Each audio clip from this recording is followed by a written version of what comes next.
All right, we're back. I suppose. I just thought it was pointless to stream the Afroman interview, potentially get copyrighted, and, you know, stream it to nobody. But we're back for Applied Digital. Oh, and yeah, seeing the market up as much as it is and GameStop down, even though it was up this morning, I don't know how positive that is, but it doesn't really matter, honestly. What's up, Moose? How you doing, bro? How you doing, Moose? Hope you had a good weekend, bro. I didn't see you yesterday. Back in the office after Easter. Let's go. Hopefully you had a good Easter.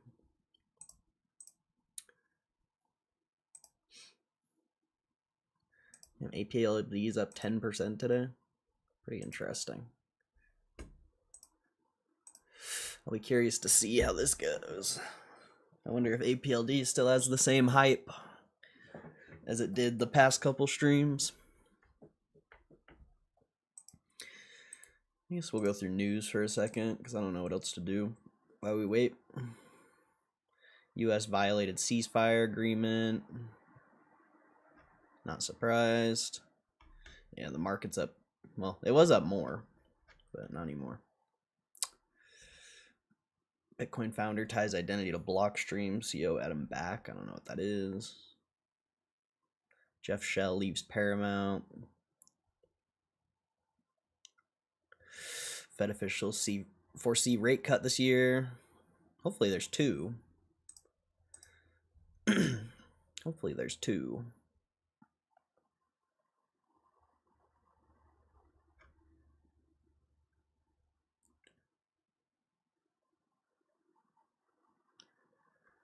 U.S. Navy's retail business is fighting Walmart and Amazon to fund its future? What? I don't even want to read that. J.D. Vance calls Iran ceasefire a fragile truce. Trump's impatient to make progress. Oil plunges after Iran agrees to safe passage through Strait of Hormuz. Microsoft developer tools executive Julia Liuson is retiring. 34 years. Wow. Pam Bondi testimony to House panel canceled. Delta cuts growth plans as fuel costs soar. Sees 300 million boost from its refinery. I don't know what that means either, and I don't want to read it.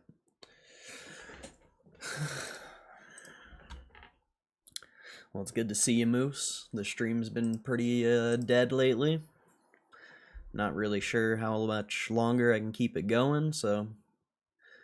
But I'll try another, like, month or two and see what happens. But it's not great. It's not great. I feel like it was good for a while. It was growing. Not anymore. Now it's the complete opposite of that. So I just don't know how much longer I can keep streaming. It's just, like I said, I've put in more effort the past couple months than I've ever put in, and it's only getting worse. So it's like, what am I supposed to do?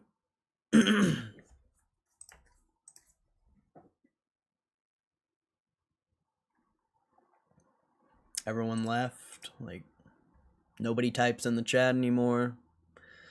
It just sucks, honestly. I'm just super negative about it, because it just sucks to see, like, it going in the opposite direction of where it should be going.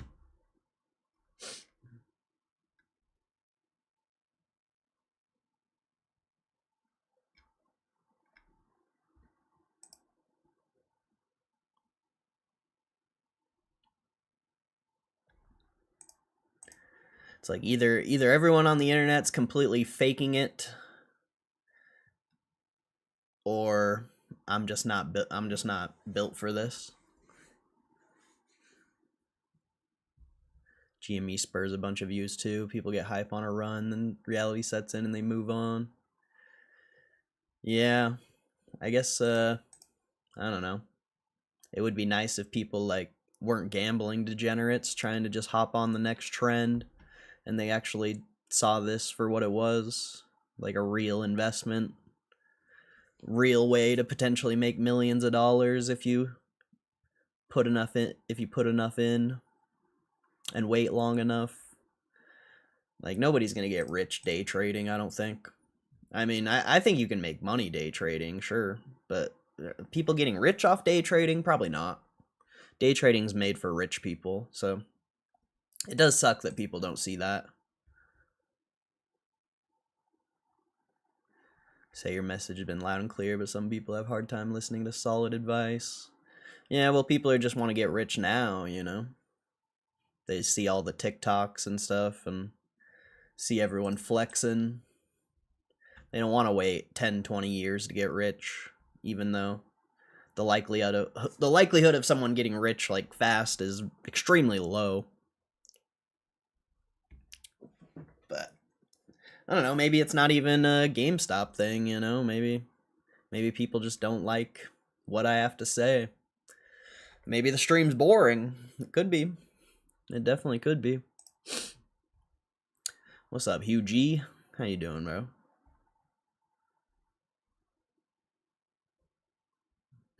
It's my money and I need it now.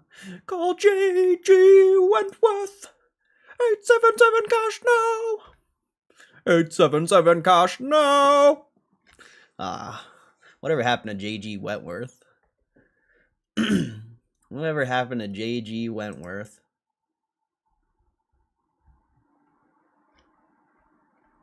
I wouldn't mind it now, but I'm still waiting. Oh yeah, for sure. I think all of us would love to get rich now, but like,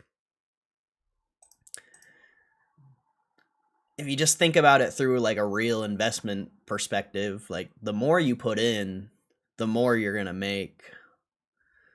So it's like, you know, in a world where the stock squeezes and you make like a few $100,000, maybe $1 million.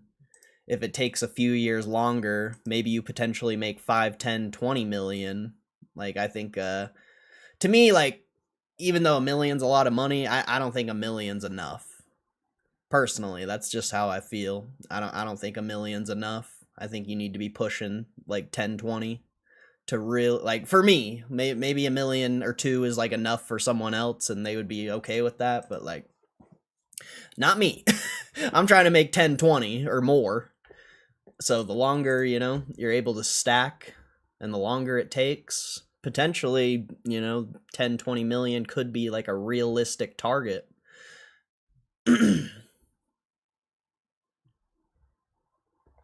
Snakes, what's up, Snakes? How you doing, bro?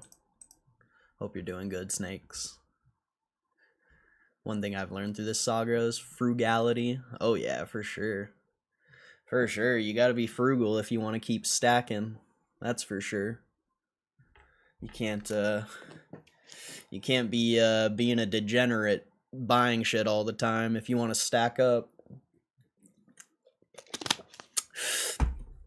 Eric Delinda, what's up?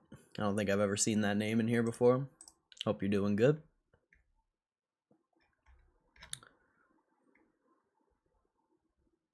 Jeez, YouTuber arrested after yelling gun in packed movie theater for prank video? That's insane.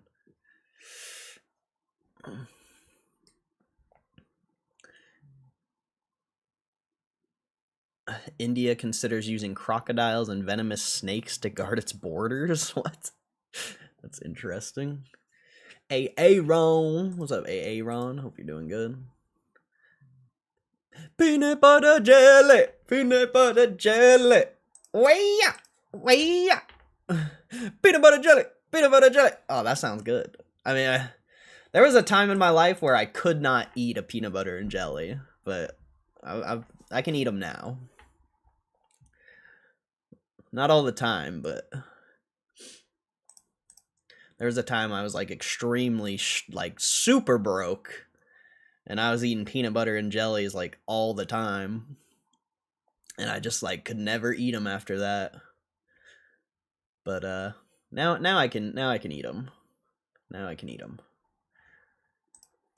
Crunchy or creamy? Crunchy for sure.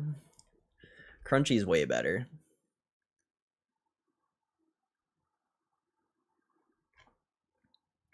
I don't think you can, I don't know. Does anyone actually like creamy peanut butter over crunchy? I feel like crunchy peanut butter is, like, the best.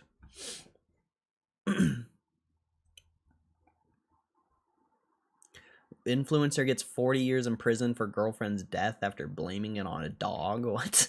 How you blame your, like, what? The dog killed her. Like, what? It was the dog. The dog grabbed the gun and shot her. It's like, I don't know about all that.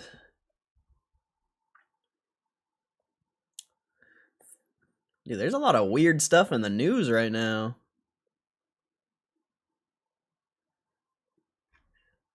British man denies being mystery Bitcoin creator Satoshi Nakamoto after investigation. Why would it be a British guy? Isn't Satoshi like Japanese or Chinese? Jeez. Japanese YouTuber Zipa dies at age 26. 26? I don't know who this is, but that's crazy, dude. Funerals privately held with family members. We'd like to express our deepest gratitude. Jeez. What happened? Doesn't even say.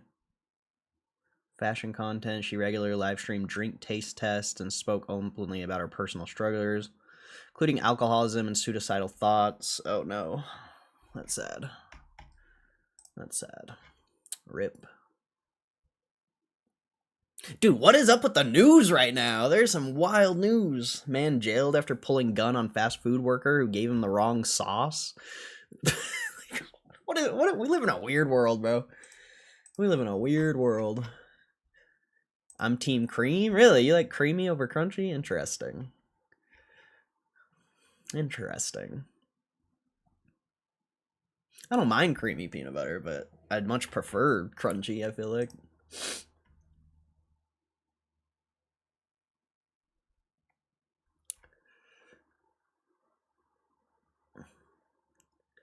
TikTokers are speedrunning Scientology buildings in bizarre new trend. What? Dating app adds height verification. Height verification. Tinder did it as an April Fool's joke. Tenor? I don't know what tenor is. I don't know anything about dating apps. Height verification, though. That's wild, bro. That's actually wild. The Crustables bang late night. Dude, Uncrustables are fire. I haven't had one in a long time, but Uncrustables are good. I feel like they're kind of like pointless because you can just buy a jar of peanut butter and jelly and just make a peanut butter and jelly sandwich. But Uncrustables are good. There's got to be something in there that's like just makes them better than a normal PB&J. There's something in there. I don't know what it is, but it's something.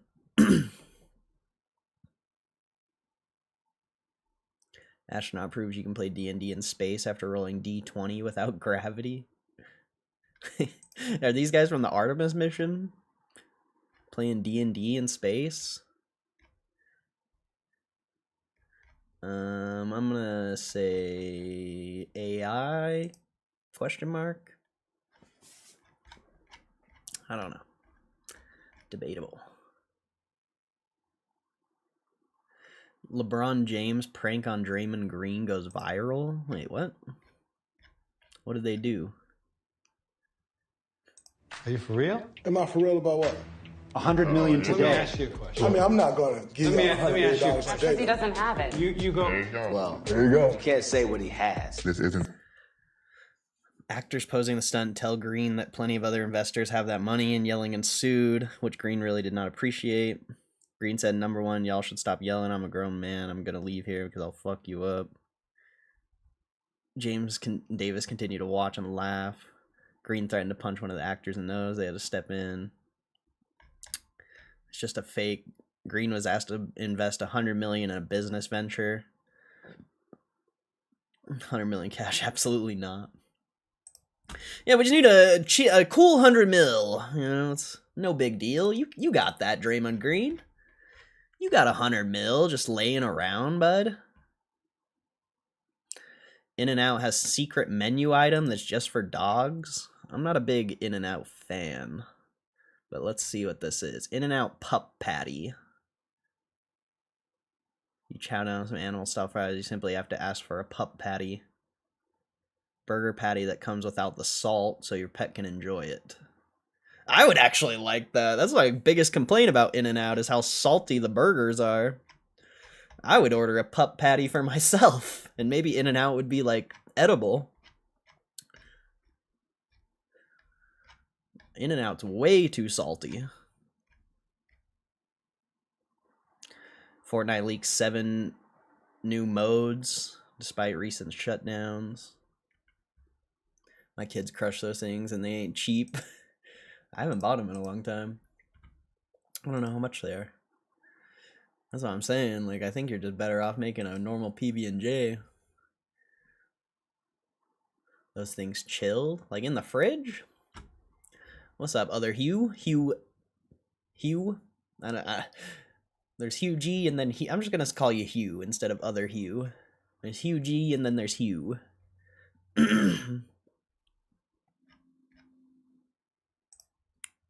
I'm too scared to say your last name because I don't know how to say it. It's gonna come off bad if I say it.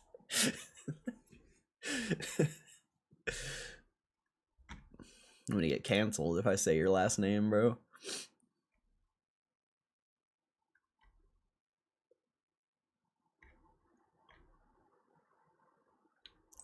Dell CEO describes nightmarish future where AI eats up all the RAM for years.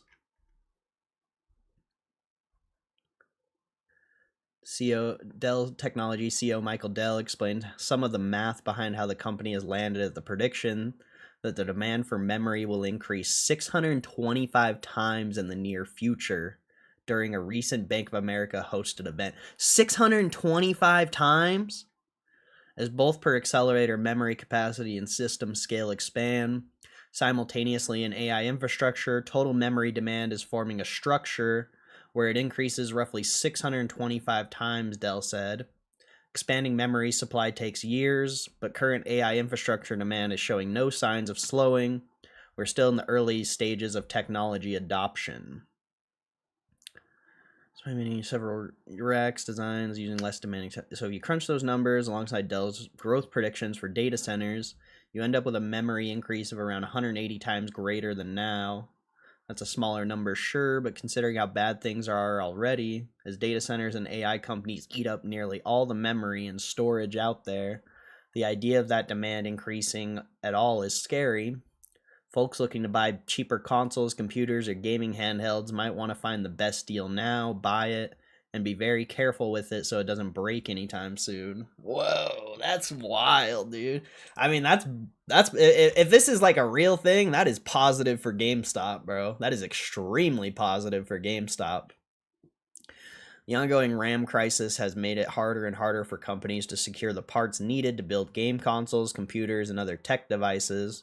One PC part maker called 2026 the most challenging year in its history due to the shortage. Meanwhile, Valve is struggling to get what it needs to build its upcoming Steam machine, and Steam Decks are harder to buy these days, and console makers are increasing prices on consoles that launched back in 2020. Even the family-friendly Next Playground isn't safe from the RAM crisis. And I only say it's beneficial for GameStop because they have, well, they're diving a lot into collectibles, but because of retro consoles and stuff like that, if newer generations of consoles become unaffordable, or even PCs become unaffordable, people are going to start going back to retro consoles. You know, they're going to go and buy like a PlayStation 3 or something, or maybe even a old Nintendo or something. It's all largely thanks to AI hyperscalers and tech giants gobbling up PC parts to build data centers. It's become quite pricey and challenging for your average person to buy PC RAM, graphics cards, or even an SSD for a console. Even prices on pre-built PCs from companies like HP, Dell, and Asus will increase by 15 to 20%. Seems like it won't get better. At least all these nervous RAM resellers will be happy. Huh. Interesting little article there. Meowth IR from Phantasmal Frames. Mega Charizard X promo from the UPC, both 10s. Fire. That's awesome, dude. I hope that Gengar and the other Charizards of 10. That's dope, though. Let's go.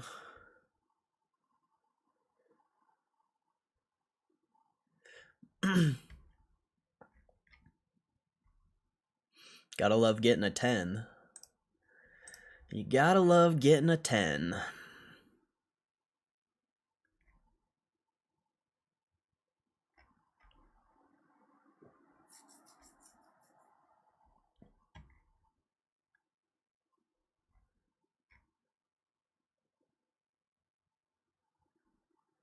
Samson? Samsung's a clunky broken mess that GTA 5 lovers might still want. Samson. I want to talk to Samson.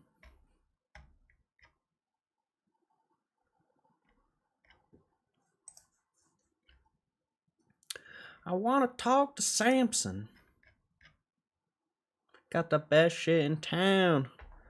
Got the whole city on lockdown.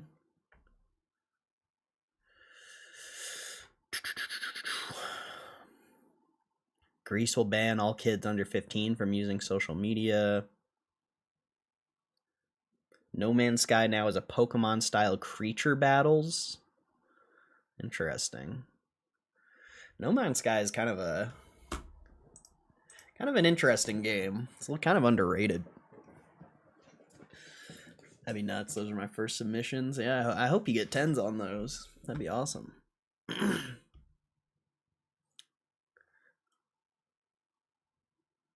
Uber begins testing its Volkswagen ID Buzz robo-taxi fleet in LA. Amazon's cutting off support for older Kindles. When does Forza Horizon 6 come out? Does it have a release date yet? May 19th. WhatsApp adds a better native interface for CarPlay.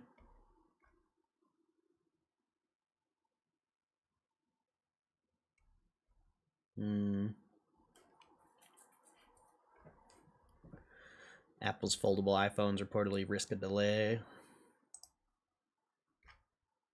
Okay. Not much, not very interesting news today. A lot of weird news. Hip Hop Gamer says GTA 6's user-generated content will produce millionaires. Oh yeah, for sure. The biggest streamers in the world are going to become millionaires like the first fucking 6 months. The biggest streamers in the world are already millionaires, but yeah. Grand Theft Auto 6 is going to be huge for a lot of people. I probably won't stream it. I don't know if it'd be worth it for like just some random, unless you're making like really good content. I don't know if streaming it would be worth it. Making videos. I got DVR on the stream. Oh, did I forget to turn it off? I guess I forgot to turn it off. My bad. I think some people like the DVR, but I'm not a big fan of it. Because then someone in the chat, like, well, nobody really types in the chat anymore, but then someone like types in the chat responding to something I said like 20 minutes ago. It's not a big fan of the DVR for that reason. It's like if you miss something in the stream, just wait for the VOD to get uploaded, I would say.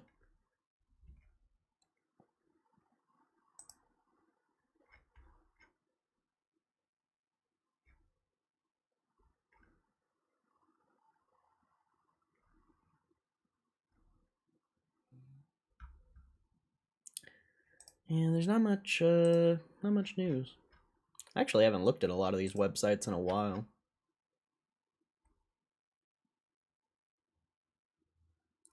White House says banning stablecoin yield would hurt consumers more than it helps banks. Maybe.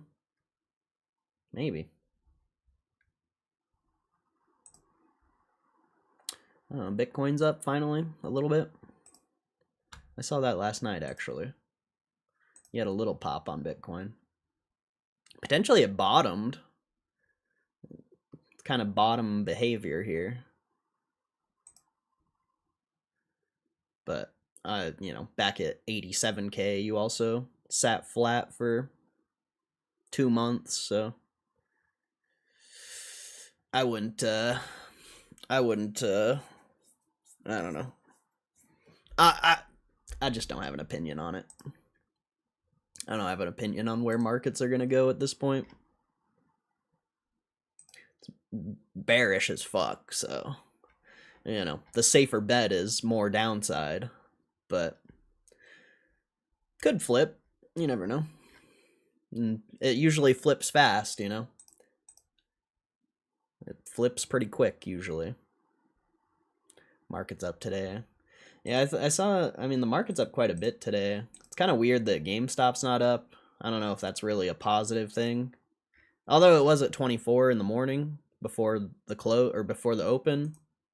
I don't know how positive it is that GameStop's not moving with the market, but at the same time, you know, if the market keeps selling off, it's kind of good that GameStop doesn't move with the market. We should have did this GBX yesterday, or air test systems. We should have did one of these other streams yesterday. I don't know why I didn't look at those other stocks. Whoa, what is up with this website? This website's like broken. Oh, there we go. Yeah, everything's up except energy. Energy's down huge. The market would actually be up more if energy wasn't down this much.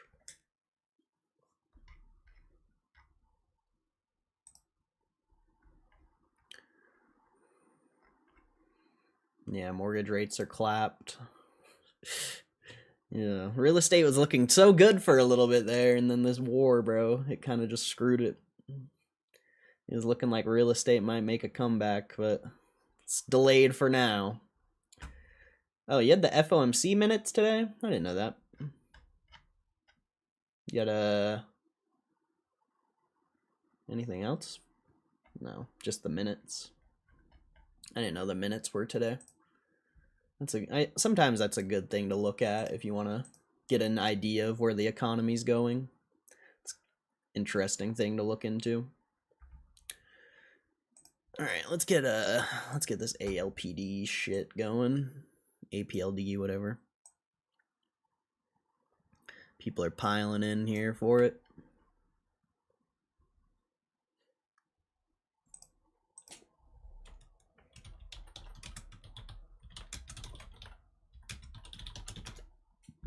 Oh.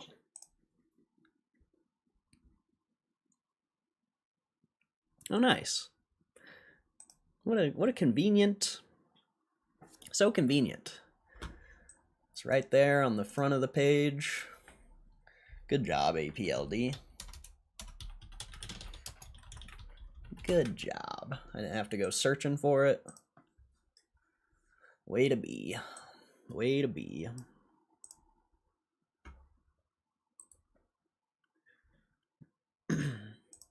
I was watching that, I was gonna stream it, but I decided not to. I was watching the Afro Man interview. That shit's good.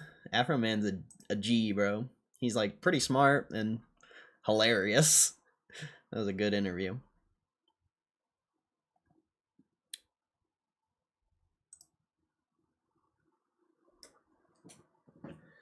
Would you help me repair my gate?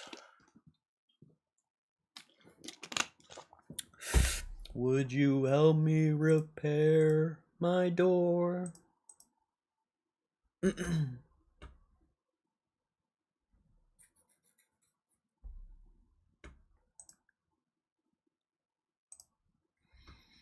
Alright. Alright, here, let's see. What else we got? Still got like 4 minutes till the market closes. I don't think you have any like 13Fs getting filed yet. Probably another like month or two for that. Yeah, you've had some random ones, but nothing notable. Why is my computer freezing? Come on. You can do it. Any articles? I actually didn't look if there were any articles or anything. Don't really look like it. There's a couple. But I'm not going to read articles right now.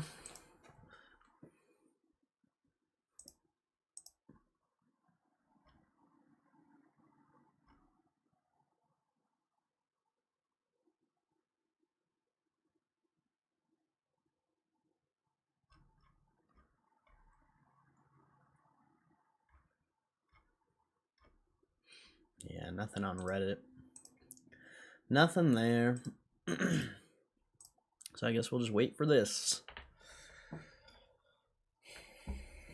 It's been a... Well, there's a lot of news yesterday, actually. But just nothing to really talk about. Too much negative news.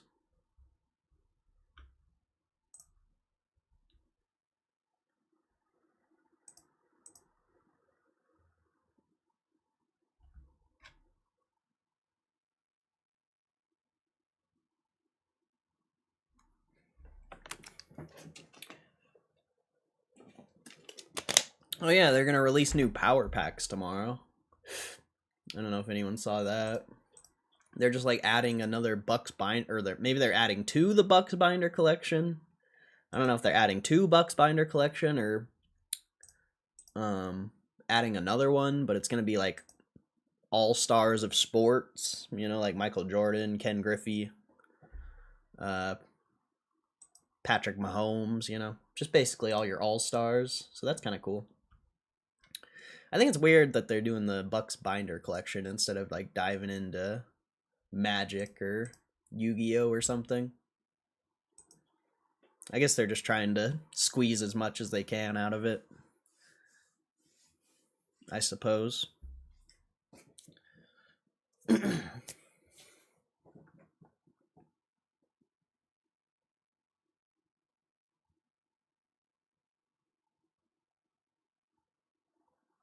But yeah, other than that, not much.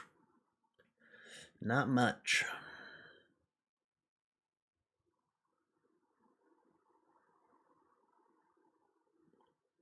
I did record the Afro Man interview. I just don't know if I want to make it into a VOD or not. I don't know if it's a good idea. The Berkshire one worked out. So I'll probably end up posting it anyway. See how it goes.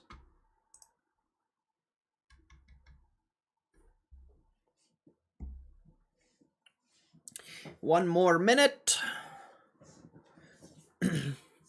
One more minute till the market closes.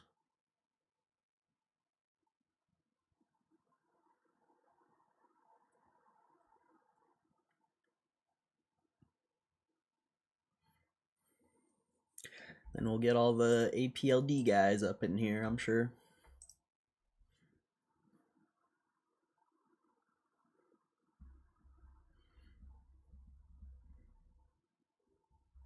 And there you go. There's the close.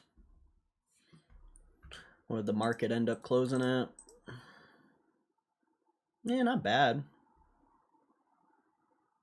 The Russell and Nasdaq sold off a little bit from the highs of the day, but the Dow's actually up more than when I saw it, and the S&P is basically the same. So overall market crushed today, and we'll see if it's just a temporary rally, I suppose.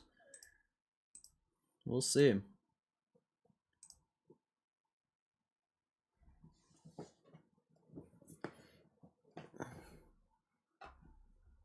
We shall see. I think I there's also you know, since GameStop's down today, you could also say that GameStop's down because the market's up, because people are selling out of GameStop to FOMO into the market. Potentially. You know, whether that's real or not, that's up for debate, but could be a possibility.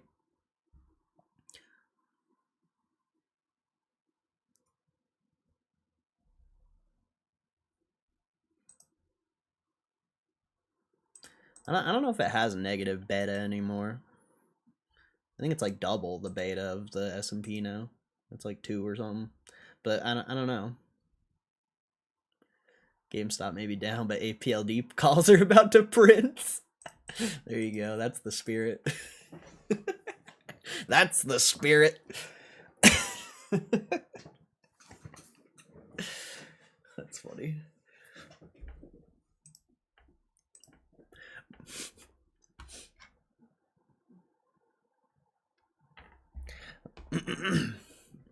That's hilarious. I like how we have like over 40 people in here and the chat's still dead. It's wild. Numbers come out soon. Yes, sir.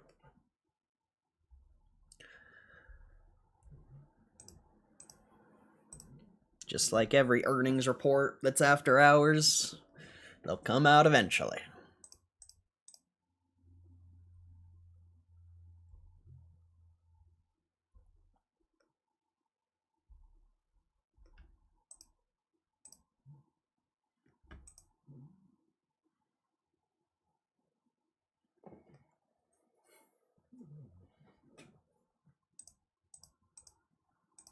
It's just weird. No, it's like nobody types in chat anymore.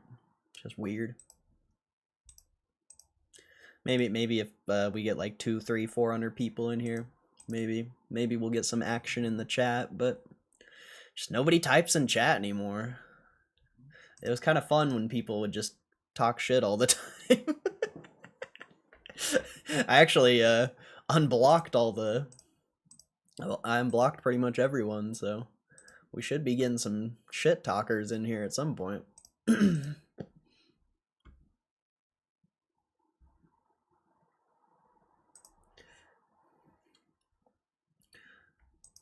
Would you like some lemon pound cake? Would you like some lemon pound cake?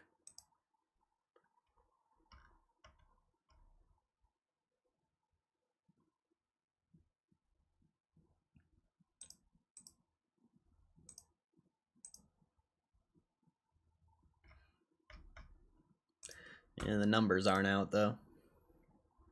It's just low liquidity after hours. Doesn't really mean much.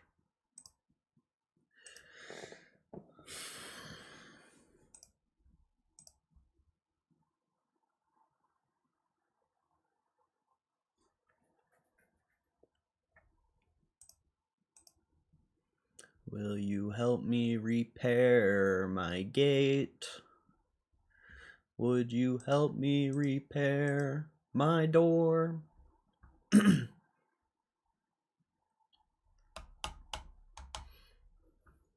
APLD's up a lot today already though, so I don't know. It'll be interesting to see if it goes up more. I wouldn't expect it. It's already up massive, but if it goes up more, that's crazy.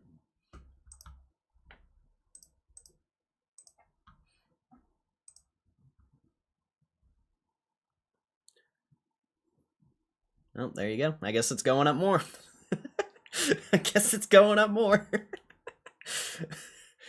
All right, stream clip. No, APLD's up over 7%, dude. I should not have bet. I should have not shorted the stock, bro. No. That one sucked. That one sucked. I'm not a big fan of that one. Not a big fan of that one. All right, here we go.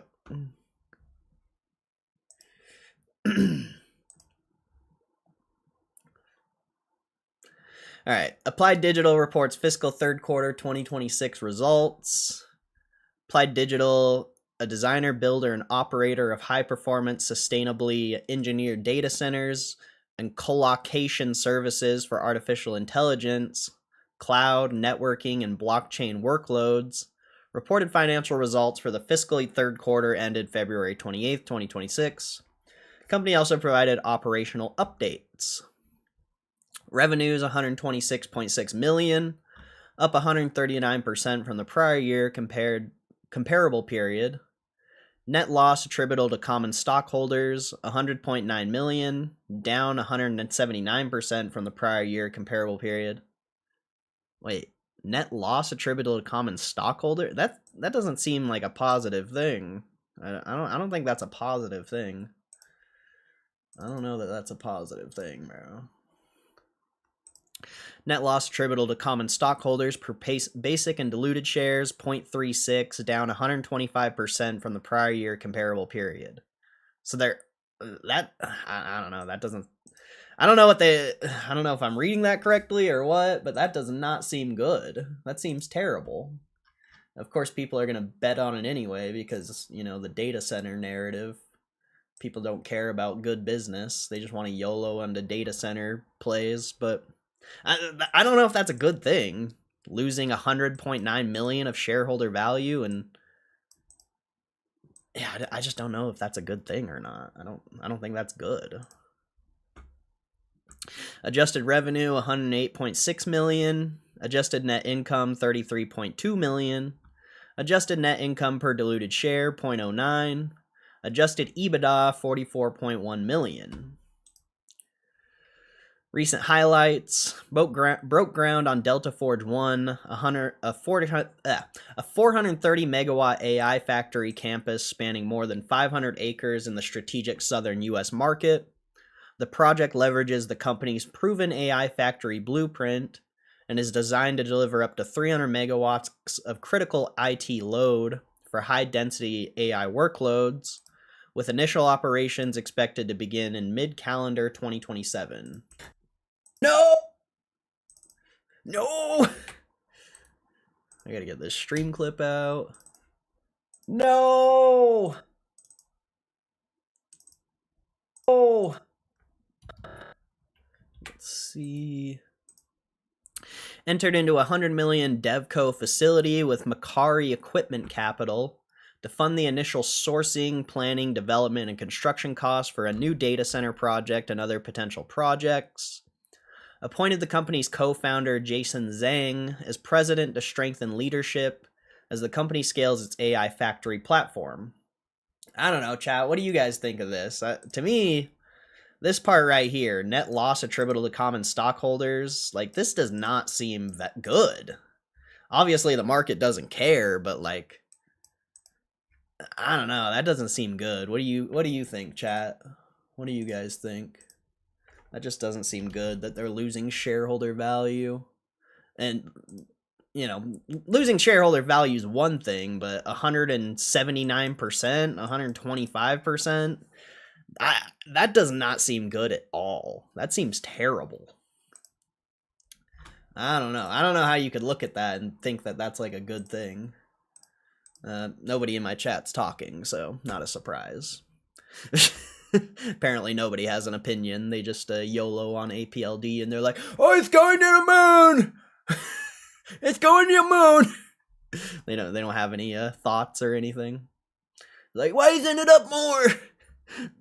It's only up 10% on the day. Why isn't it up more? I'm supposed to be a millionaire overnight investing in some garbage AI company. That's how it goes.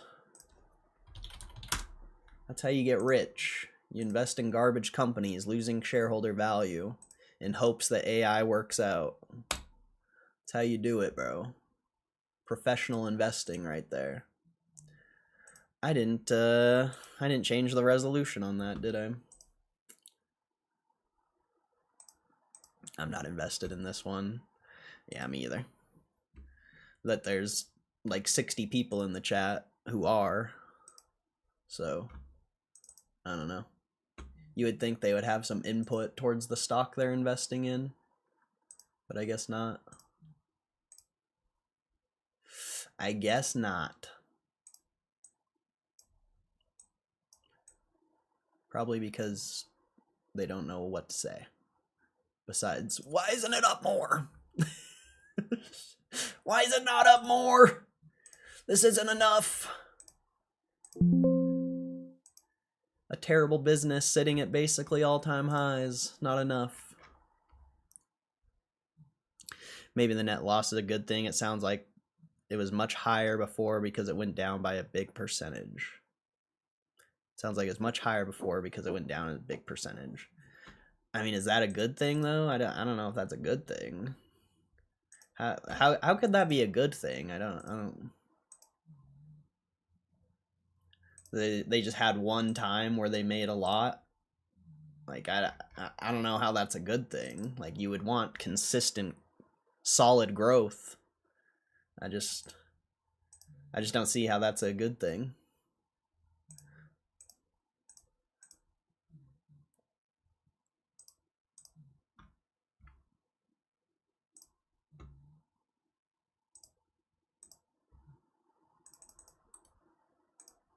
Oops.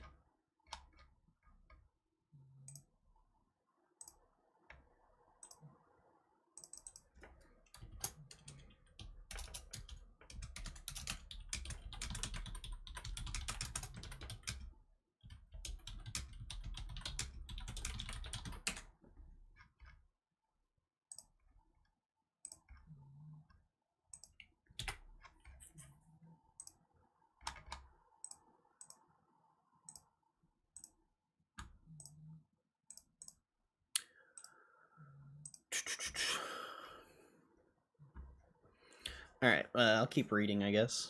I kind of forgot that I was supposed to be reading this. Completed a 2.15 billion private offering of 6.75% senior secured notes due 2031. Issued at 98% of par through a subsidiary Apld Compute Co. 2 LLC. Proceeds will fund the development and construction of 200 megawatts of critical IT load at the Polaris Forge 2 AI Factory campus in Hardwood, North Dakota. Entered into agreements with CoreWeave intended to enhance the credit quality of tenants under the 100 megawatt ELN-02 and 150 megawatt ELN-03 data center leases at the Polaris Forge 1 campus in Ellendale, North Dakota.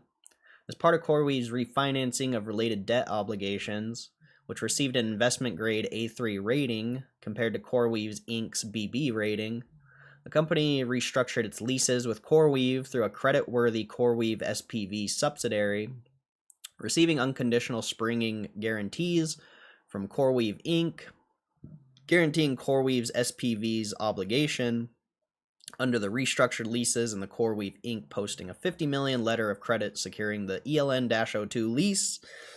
These enhancements are expected to provide additional security for the company's 9.25% senior secured notes due 2030. Maybe the previous net loss was 200 million. Maybe that's what. Maybe the language is just weird.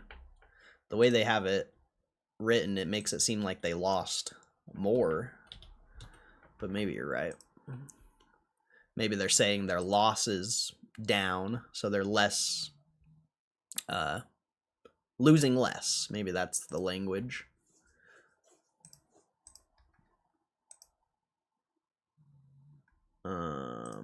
That's not right. Let's see. We got to go to. We'd have to go to this one, I think. It's third quarter, right? Yeah, they lost 178 million last time. So maybe you're right. Maybe that's what they're saying. They lost less potentially. But where's their numbers on this? Holy crap. Where's their numbers? Let's see. Yeah, okay. Oh, I didn't even need to look that up. Okay, so yeah, you're right. They lost less. Okay. So I was confused by the language, but that makes more sense. But their EPS, yeah, okay. That makes more sense. The way they wrote it, it made it seem weird. Well, they got a lot of info here. Let's see. Management commentary. What's the legit EPS? It's like 0.19 or something. I don't know. It's down there somewhere. It's not that important. Management commentary. Applied Digital continues to differentiate itself in the high-power AI data center industry. Over 2 years ago, or negative 0.19, I think is what I saw. Not 0.19. They have negative EPS. They don't have positive EPS because it's not a growing business. It's a company stacking up debt to build AI data centers and betting on the AI narrative. So negative 19, I'm pretty sure, but we'll get to that after we read this. I don't know if that's the actual number. I'm pretty sure that's what I saw, but I really only skimmed by it because it's not important to me. Management commentary. Applied Digital continues to differentiate itself in the high-power AI data center industry. Over 2 years ago, we were among the first to recognize the surging demand and broke ground on our first 100 megawatt facility. That early investment is now paying off. We now operate one of the only 100 megawatt direct-to-chip liquid-cooled data centers online today. And more importantly, it is fully operational. We believe that what matters to our customers, turning power into live AI capacity, delivered on time and performing as expected, we're also starting to see the earnings power of our platform come through, with a full quarter of revenue from our first building now recognized. That initial 100 megawatt represents approximately 1/6 of our contracted capacity and 1/10 of what is operating or under construction, but we believe it begins to show what's possible from here as we continue to bring additional capacity online in the coming quarters. Construction remains on schedule across our North Dakota campuses. At Polaris Forge 1, we have completed construction of ELN-02, the 100 megawatt data center facility, which is now fully operational, and our 1,200 skilled craft professionals are continuing to advance the next 250 megawatt facilities in parallel. At Polaris Forge 2, the 200 megawatt investment grade hyperscaler campus, both buildings are progressing well, with foundations largely complete and work shifting to precast as mechanical. Electrical and plumbing trades mobilized for interior fit out. That was a weird sentence. During the quarter, we broke ground on Delta Forge 1, a 300 megawatt critical IT load at AI Factory campus spanning more than 600 acres in the strategic southern U.S. market, with initial operations expected in mid-calendar 2027. Our power pipeline remains robust, while developing large-scale power infrastructure involves many variables, such as new generation, transmission lines, and regulatory approvals. We believe we have currently contracted only a small fraction, roughly 1/6 of our long-term power potential. Oh, I forgot to upload the stream clip. Whoops. There we go. With the addition of Delta Forge 1, we are now actively marketing 4 development sites in total. These include Delta Forge 1 in the southern US, 1 additional site in North Dakota, and 2 sites in unnamed states. Subject to receiving all necessary approvals for these sites, the total grid power capacity across these locations is approximately 1 GW. The campuses are in various stages of negotiation, with some in advanced stages. We're seeing a clear acceleration in demand for high-performance AI data center capacity, with hyperscalers as aggressive as we have ever seen them, said Cummins. Just 3 months ago, we referenced approximately $400 billion in annual capital expenditures from the largest U.S. hyperscalers. That figure has now been reported to have increased to nearly $700 billion. We believe these enormous investments highlight the intense pressure on power and infrastructure, and that these trends will only increase the long-term value of our high-quality, lower-cost sites like those we operate today. I mean, yeah, they're going to go up just because of the demand. It's ridiculous. Or the long-term value is only going to go up just because of the high demand. But eventually, when that demand stops, I mean, we'll see what happens, I suppose. Our data center hosting business, which operates 286 megawatts for Bitcoin mining, continues to deliver strong results and the highest return on assets in the company, generating nearly $14 million in segment operating profit this quarter on $120 million in net assets deployed. Now, that's pretty good. I feel like that's pretty good. But APLD is trading at quite the premium. As previously announced, we are completing a business combination of our cloud business with Esco Bionics Holdings, Inc. to form Chronoscale Corporation, a dedicated accelerated compute platform. Upon closing, Applied Digital expects to initially own approximately 97% of the combined entity. Esco? They merged? Oh. I wonder what Esco was at before they merged. I wonder what Esco was before they merged. I wonder if they still have their filings. Esco. It doesn't look like they have the filings anymore.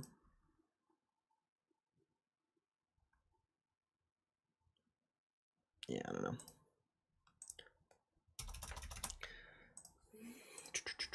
All right. We are also proud to invest in our communities through Applied Digital Cares. We recently awarded our first round of grants supporting education, health and wellness, innovation, and public safety, including upgrades for local fire departments. We continue to focus on lowering the cost of our project level debt. We recently completed a $2.15 billion private offering of 6.75 senior secured notes due 2031. How is that positive? How is that a positive thing? Very debate. Like, this is a weird business. Issued at 98% of par to support the Polaris Forge 2 campus. Additionally, subsequent to quarter end, we secured meaningful credit enhancements on our CoreWeave leases at Polaris Forge 1, tied to CoreWeave obtaining an investment grade A3 refinancing for its subsidiary, which became our tenant. We believe that over time, we'll be able to further reduce our overall cost of debt as these data centers become stabilized, cash flowing assets. We expect this progress to serve as a key inflection point that will meaningfully enhance shareholder returns. Are you going to enhance them enough to justify the premium? We'll see. I don't know. In summary, we remain focused on long-term execution, building a world-class data center region in the Dakotas with multiple hyperscalers while expanding into other strategic locations. Every new campus is intended to create one of the most valuable annuity streams available, a 15 to 30-year revenue stream backed by some of the strongest credits in the world. We remain confident in our ability to exceed our long-term goal of $1 billion in NOI within 5 years. Like, what does revenue really matter if you're not profitable, though? Like, I guess it's just to be determined, but HPC hosting update. Our HPC hosting business designs, builds, and operates next-generation data centers, providing massive computing power to support HPC applications in a cost-effective model. Operations commenced at our first HPC data center at Polaris Forge 1, with 100 megawatts of capacity in the previous quarter. A second 150 megawatt HPC data center is under construction at the same campus and is expected to come online in calendar 2026, while a third 150 megawatt facility is anticipated in calendar 2027.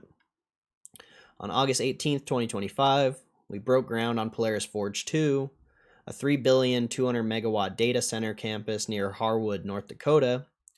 Initial capacity is anticipated in calendar 2026, with full capacity online by early calendar 2027. On October 22nd, 2025, we signed an approximately 15-year lease with a US-based investment-grade hyperscaler for 200 megawatt at Polaris Forge 2. As noted above, during the quarter, we also broke ground on Delta Forge 1, a 300 megawatt critical IT load AI factory campus spanning more than 600 acres in a strategic southern U.S. market, with initial operations expected in mid-2027. Revenue from our HPC hosting business totaled $71 million for the quarter, including $44.1 million related to base rent, $18.9 million related to tenant fit-out services, and $8.1 million related to power pass-through arrangements and other ancillary revenue streams. Doesn't that just seem low? I don't know, man. I don't know, like, I think people are only investing in this for the AI narrative. This does not seem like a good business, but doesn't matter if the chart goes up, I guess, right? Data center hosting update. Applied Digital's data center hosting business operates data centers to provide energized space to Bitcoin/crypto mining customers. As of February 28, 2026, the company's 106 megawatt facility in Jamestown, ND, and 180 megawatt facility in Ellendale, ND, were operating at full capacity.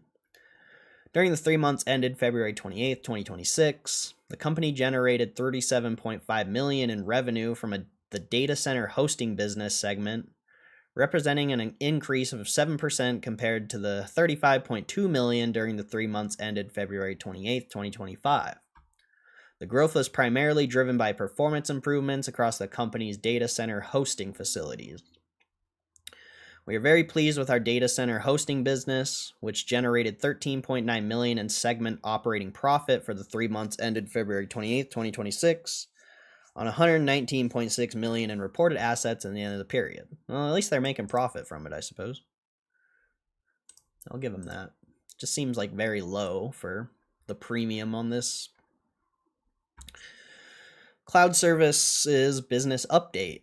On December 30th, 2025, Applied Digital announced a proposed business combination of its cloud business, operated through the company's wholly owned subsidiary, Applied Digital Cloud Corporation, with ESCO Bionics Holdings, Inc., to form Chronoscale Corporation, a dedicated accelerated compute platform for GPU-optimized AI infrastructure.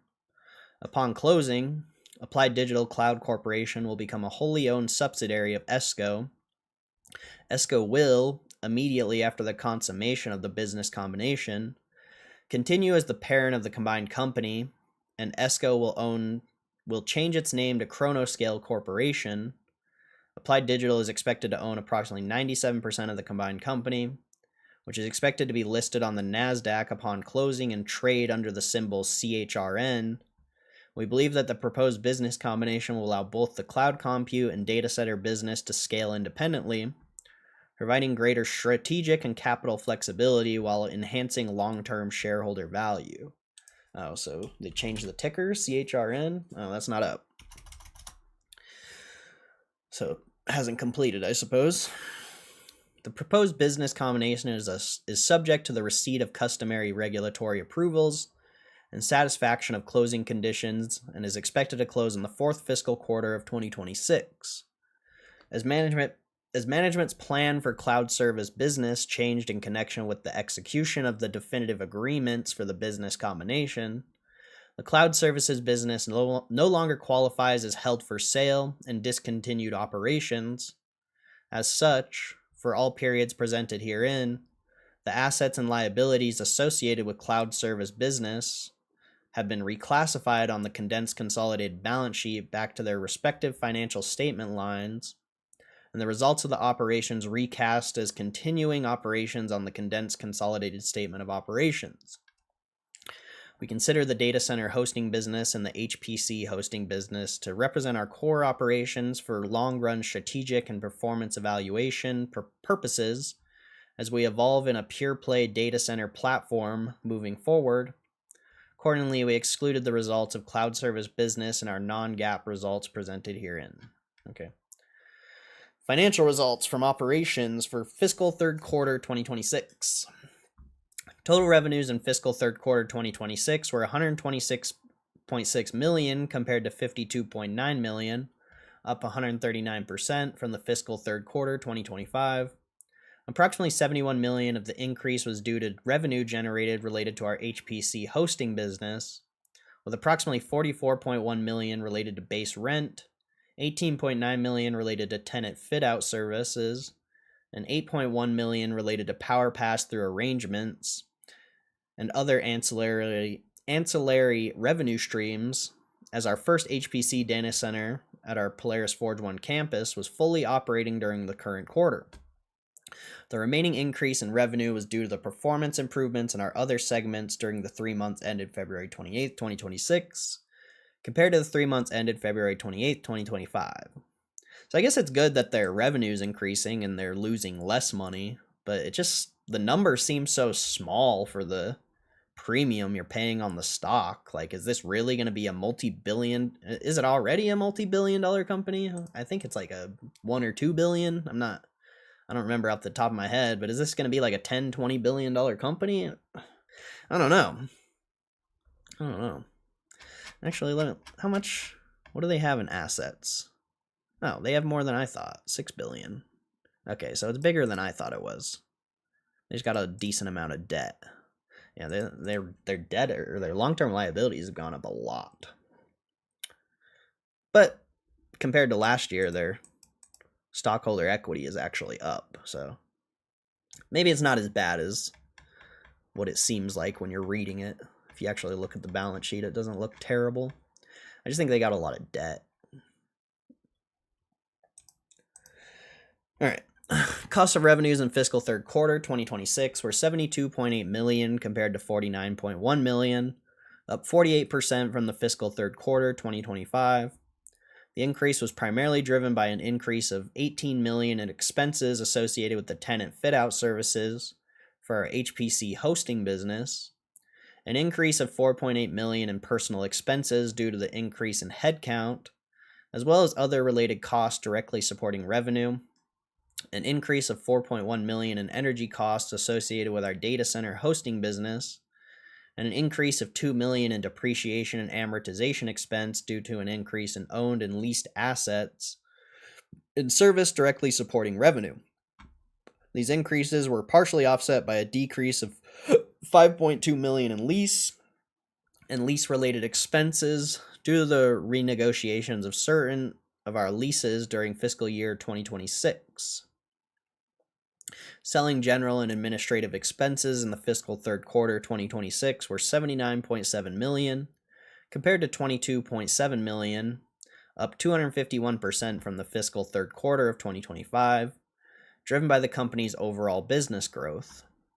This increase was due to increases of $39.3 million in stock-based compensation due to accelerated vesting of certain employee stock awards, as well as grant activity associated with the increase in headcount, $8.6 million in professional service expense primarily related to legal services provided on discrete transactions and projects, as well as general support of the business, $5.1 million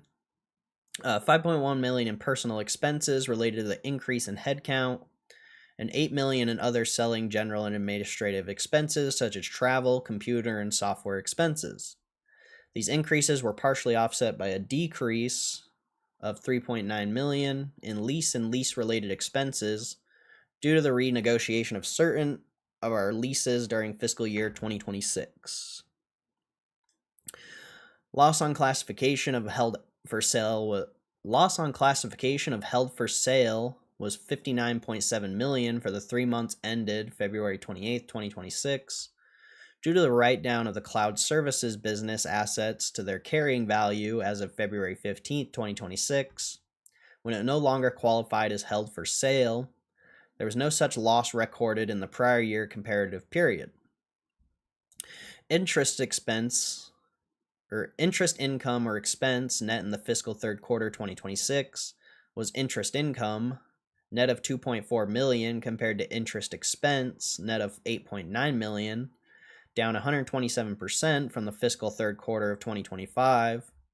The change was due to an increase of $19.3 million in interest income due to an increase in funds held in interest-bearing demand deposit accounts, and a decrease of $3 million in finance lease interest associated with the renegotiation of the majority of our finance leases during the 3 months ended February 28, 2026.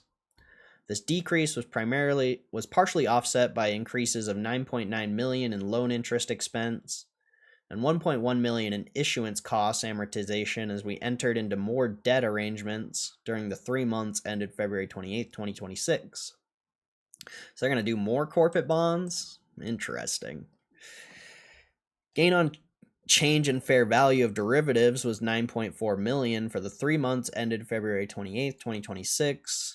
Due to an increase of $6.1 million in fair value of Babcock Wilcox Enterprise, Inc. common stock warrant and an increase of $3.3 million in the fair value of the derivative assets related to the preferred units and corresponding common units held by APLD, HPC, Topco 2's non-controlling interest. There was no such gain recorded in the prior year comparative period. Gain on change in fair value of investment was $3.3 million for the 3 months ended February 28, 2026, due to an increase of $1.3 million in the fair value of our investment in B&W common stock, and an increase of $2 million in fair value of investment in Base Electron, a related party. There was no such gain recorded in the prior year comparative period. Net loss attributable to common stockholders for the fiscal third quarter 2026 was $100.9 million, or 0.36 per basic and diluted share. This compares to a net loss attributable to common stockholders of $36.1 million, or 0.16 per basic and diluted share for the fiscal third quarter of 2025. What did I say? 0.19 or something?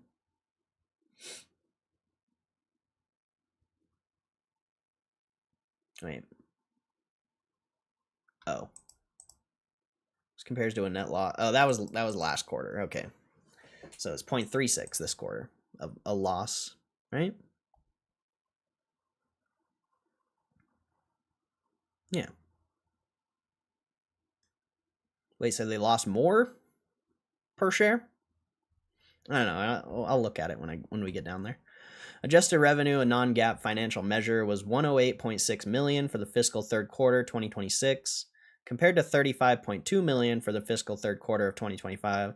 I think they lost less, like, on their net income, but their per share is down more, potentially. I don't know. I'll look at it. Adjusted, the language on this is weird. They make it weird. Adjusted net income, a non-GAAP financial measure, was $33.2 million share for the fiscal third quarter 2026. This compares to a... What? Why is the stream dying, bro? Why does this happen? I swear, if the stream claps, I'm gonna be so pissed, bro.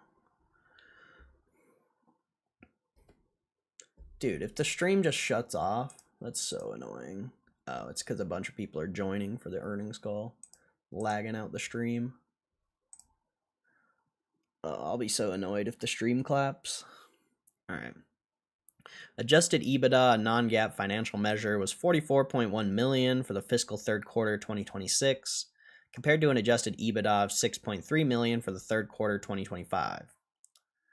As of February 28, 2026, the company had $2.1 billion in cash, cash equivalents, and restricted cash, along with $2.7 billion in debt. Yeah. So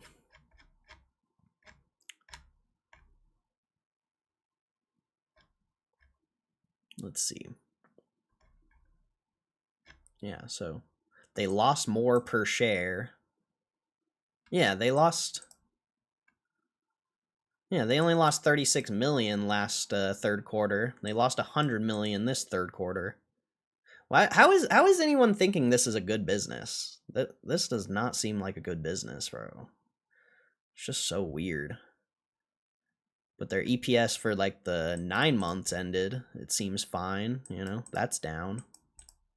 I don't know. Their balance sheet is so weird. I guess you'll have to just wait till the annual report to get a really good idea of what this thing is, but that's just, their numbers are so weird, bro. Their numbers are weird.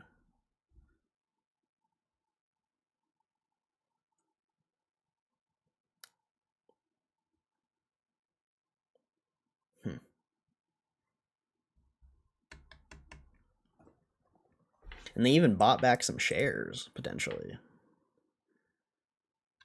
Maybe. Or maybe they issue, I don't know. They have a weird balance sheet.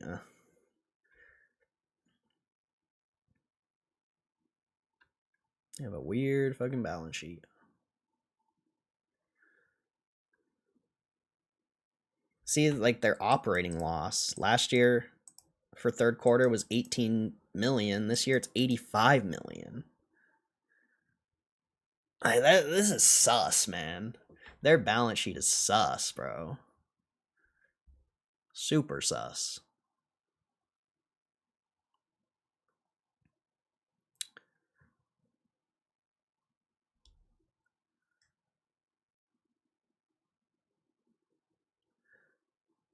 Macro is just tough on all stocks. I don't think macro matters when you're investing in a purely speculative thing like this. Company's great. I work for MS. It's long-term investment, and yes, their numbers are odd, but trust, bro. Just trust. I don't trust me bros, so you can be banned. Anyone who tells you to trust on an investment, they have no clue what they're fucking talking about. I don't care where you work. It doesn't mean you know anything about business.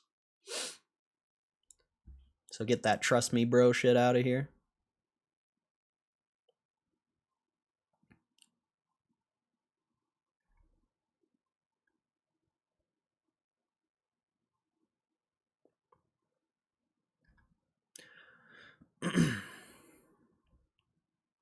It's a long-term investment. Yeah, it is a long-term investment, but is the premium you're paying today worth what it's going to be in the future? That's highly debatable. But get that trust me bro shit out of here, bro. Anyone who's like, trust me, bro. Yeah, I wouldn't ever trust anyone who says that, ever. Trust me, bro.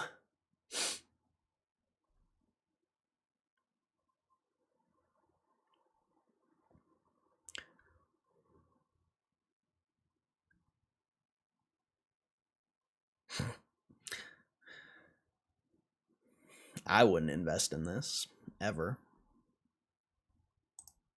Even if I thought it was a good investment, I wouldn't invest in it.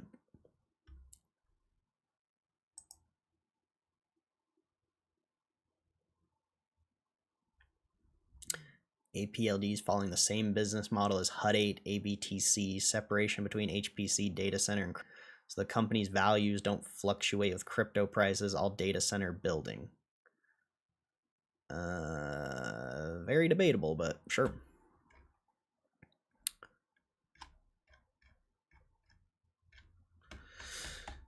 Okay.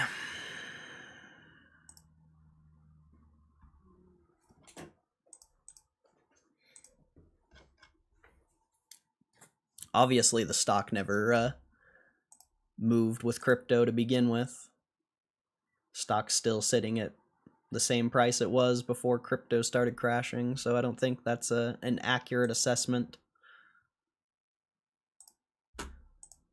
And I don't think anyone's buying APLD for the crypto investment. Maybe they are, but probably I don't know. Seems more like people are hyped on the AI. I've never even seen anyone talk about the crypto side of APLD until literally today. I don't even remember. I don't even think they mentioned it last earnings report. I don't really remember, but I don't remember them even mentioning it in their earnings report. It's all about AI.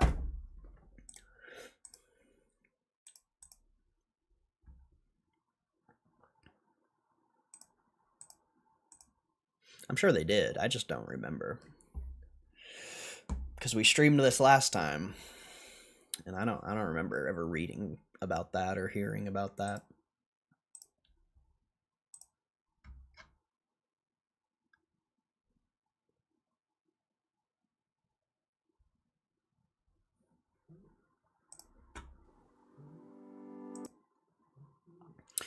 All right.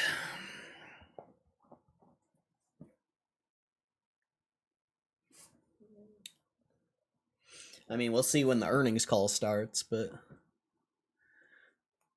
it doesn't seem like people are as excited about this as last time. That's literally how APLD started Bitcoin mining. Oh, well, sorry, I don't know that. I don't invest or think or look into companies that are trash and rely on Bitcoin to be a business. It's not worth my time, so you think I know that? Like, good for you for knowing that, but I don't know or care about that.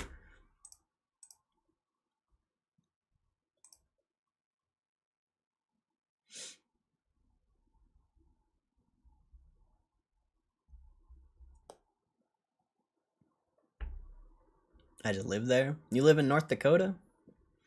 I bet that's a interesting thing to see in person. I'm sure that's a very interesting thing.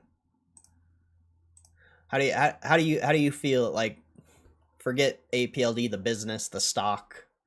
How do you feel about AI data centers going up all around you? Like, what is your thoughts on it?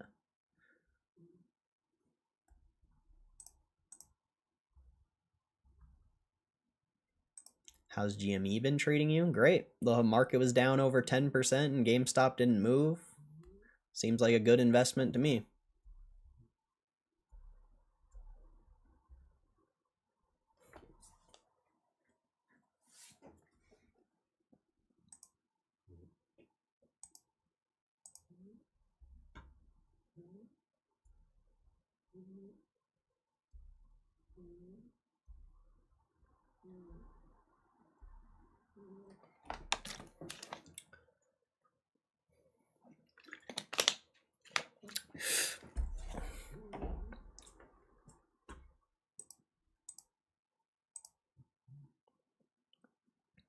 Yeah, there was like hundreds of people in this stream last time.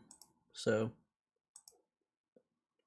obviously, I mean, like I said, we'll see when the earnings call actually starts, but there was literally hundreds of people in here.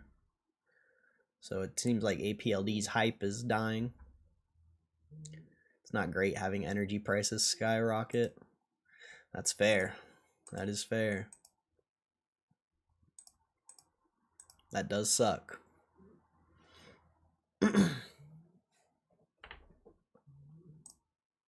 That's also another thing about these businesses. Like, not only it doesn't seem like they're great at all, they're like affecting the consumer in such a negative way. Like, the negatives of AI do not outweigh the positives for your average consumer. So it's just trash, honestly. It's complete garbage.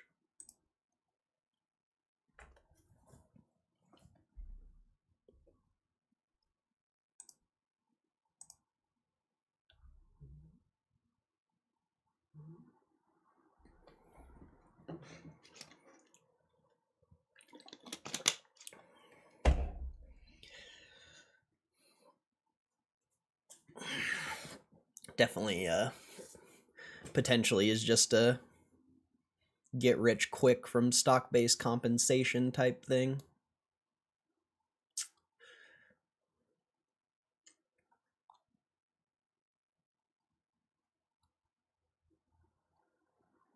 Hey, later, Moose. Appreciate you, bro. You have a good one. Thanks for chilling. I'll catch you tomorrow. I don't know what earnings is tomorrow, or if there is any earnings, but I'm sure I'll hop on for a little bit. Got WD-40. Do you think anyone invests in WD-40? I really doubt it. I really doubt it.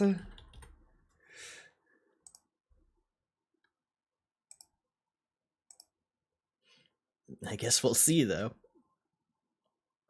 I guess we'll see.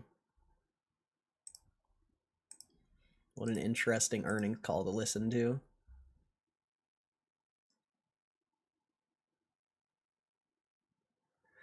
You do hate all the AI boom stocks like APLD.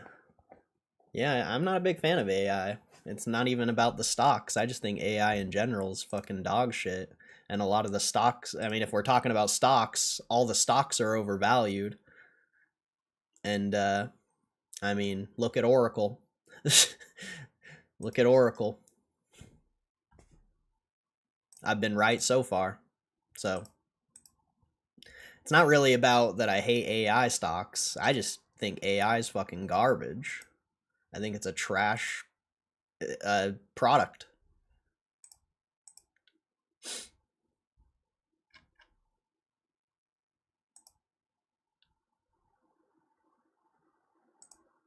There's more streaming this earnings compared to last call. Matter of fact, I'll probably dip over the others. All right, well, have a good one, bro. That makes sense.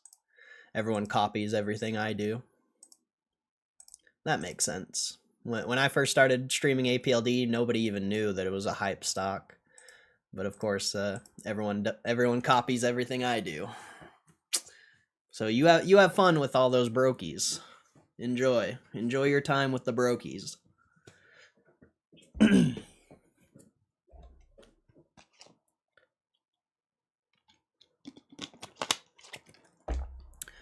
also thought that way until someone said the biggest CEO in the world, basically all in AI. So there must be something. No, are we gonna turbo boom soon? I don't know. I'm not willing to bet on AI. It's really what it comes down to. Whether it works out or not. Even if it does work out, like, is the premiums you're paying today on the stocks going to be profitable? I think that's highly up for debate.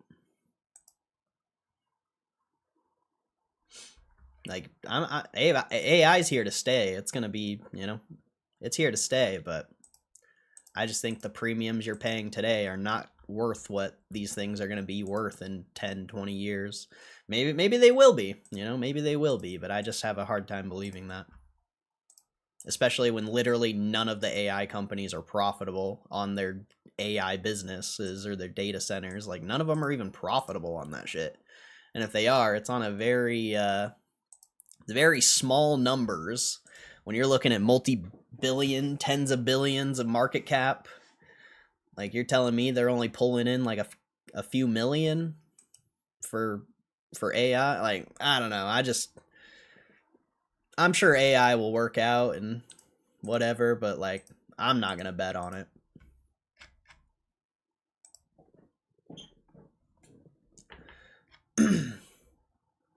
Like, obvious, I think AI is like I mean, I don't know a lot about this subject, but I've talked about with someone about this. It's like the railroad. They built all this infrastructure, and most of the railroad companies went bankrupt or whatever. But then eventually people came in and made the railroads profitable and all that. Like, that's how AI is going to be. All these initial companies investing and throwing all this money at it probably won't be around in the next 10 years. But, there's going to be the top of the top that will continue to do well and take over all the infrastructure. Maybe, that's just a theory, but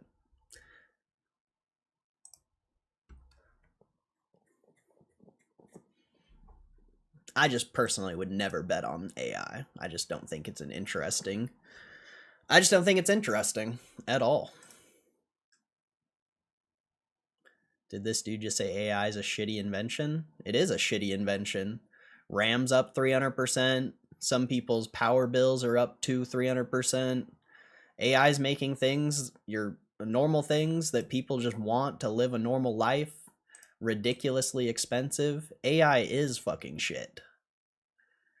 There's nothing about AI that is going to benefit the average consumer in the next 10 years, I don't think. So yeah, AI is shit. It's great you cover these things and have a contrarian view and thoughts. I am invested and like to hear both sides of the coin.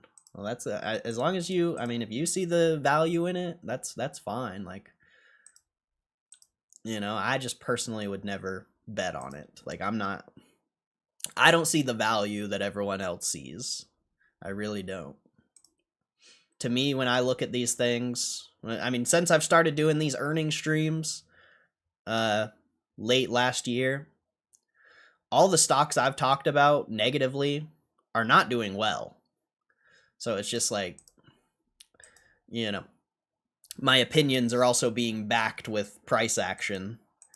And, it's short-term price action, like, it's only been like 6 months, 8 months. So it's short-term price action, but like, I just don't see the long-term value in these things.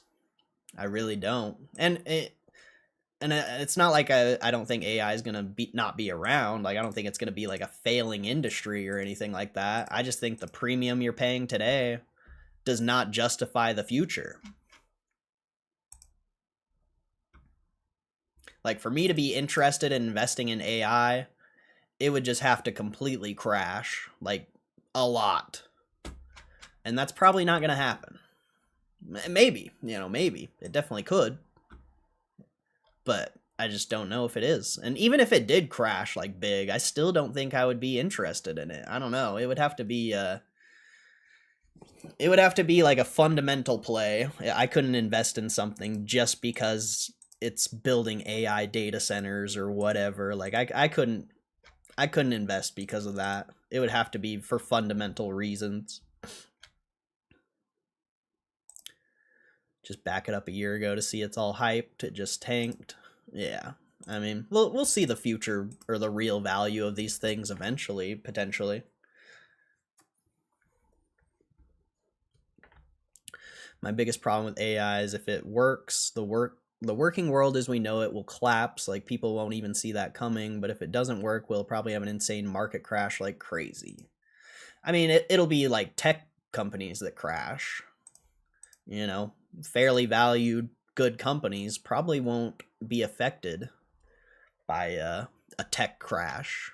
I'm sure it will a little bit, but yeah, I mean, there's a lot of negatives to AI, I think, that the positives, in my opinion, do not outweigh. But if we're talking about it from a business perspective and in like an investing perspective, it really just comes to like, I don't think the premiums of the stocks justify the future. It seems like you're already paying for the future right now. And sure, you know, if these things work out, like, how much are you actually going to make paying a premium like that? Like, and like, none of the AI companies are even profitable. Except maybe like Oracle, but Oracle was extremely overvalued, and Oracle's AI business I don't think is profitable. I'm not 100% sure on that, but it's just tough to see the future, I suppose. When these things are like extremely overvalued, in my opinion, and losing money. Like, if they were overvalued and profitable, that would be a completely different story. But being overvalued and not profitable, like, that's tough to invest in. First time on your site, wood stocks are you buying? What do you like? If you don't like AI, thank you for your time. I mean, I only invest in GameStop, so I'm going to get a lot of hate for that. But that's what I'm invested in. And I put every single dollar into GameStop, and I don't buy anything else. I mean, I look at other businesses all the time, but I'm invested in GameStop. I think Ryan Cohen's a G. And I think Ryan Cohen's going to make GameStop something people aren't really expecting. But whether that I mean, even with that, whether that works out or not, that's highly up for debate. But I'm willing to put my money where my mouth is on GameStop. I'm not willing to bet on AI.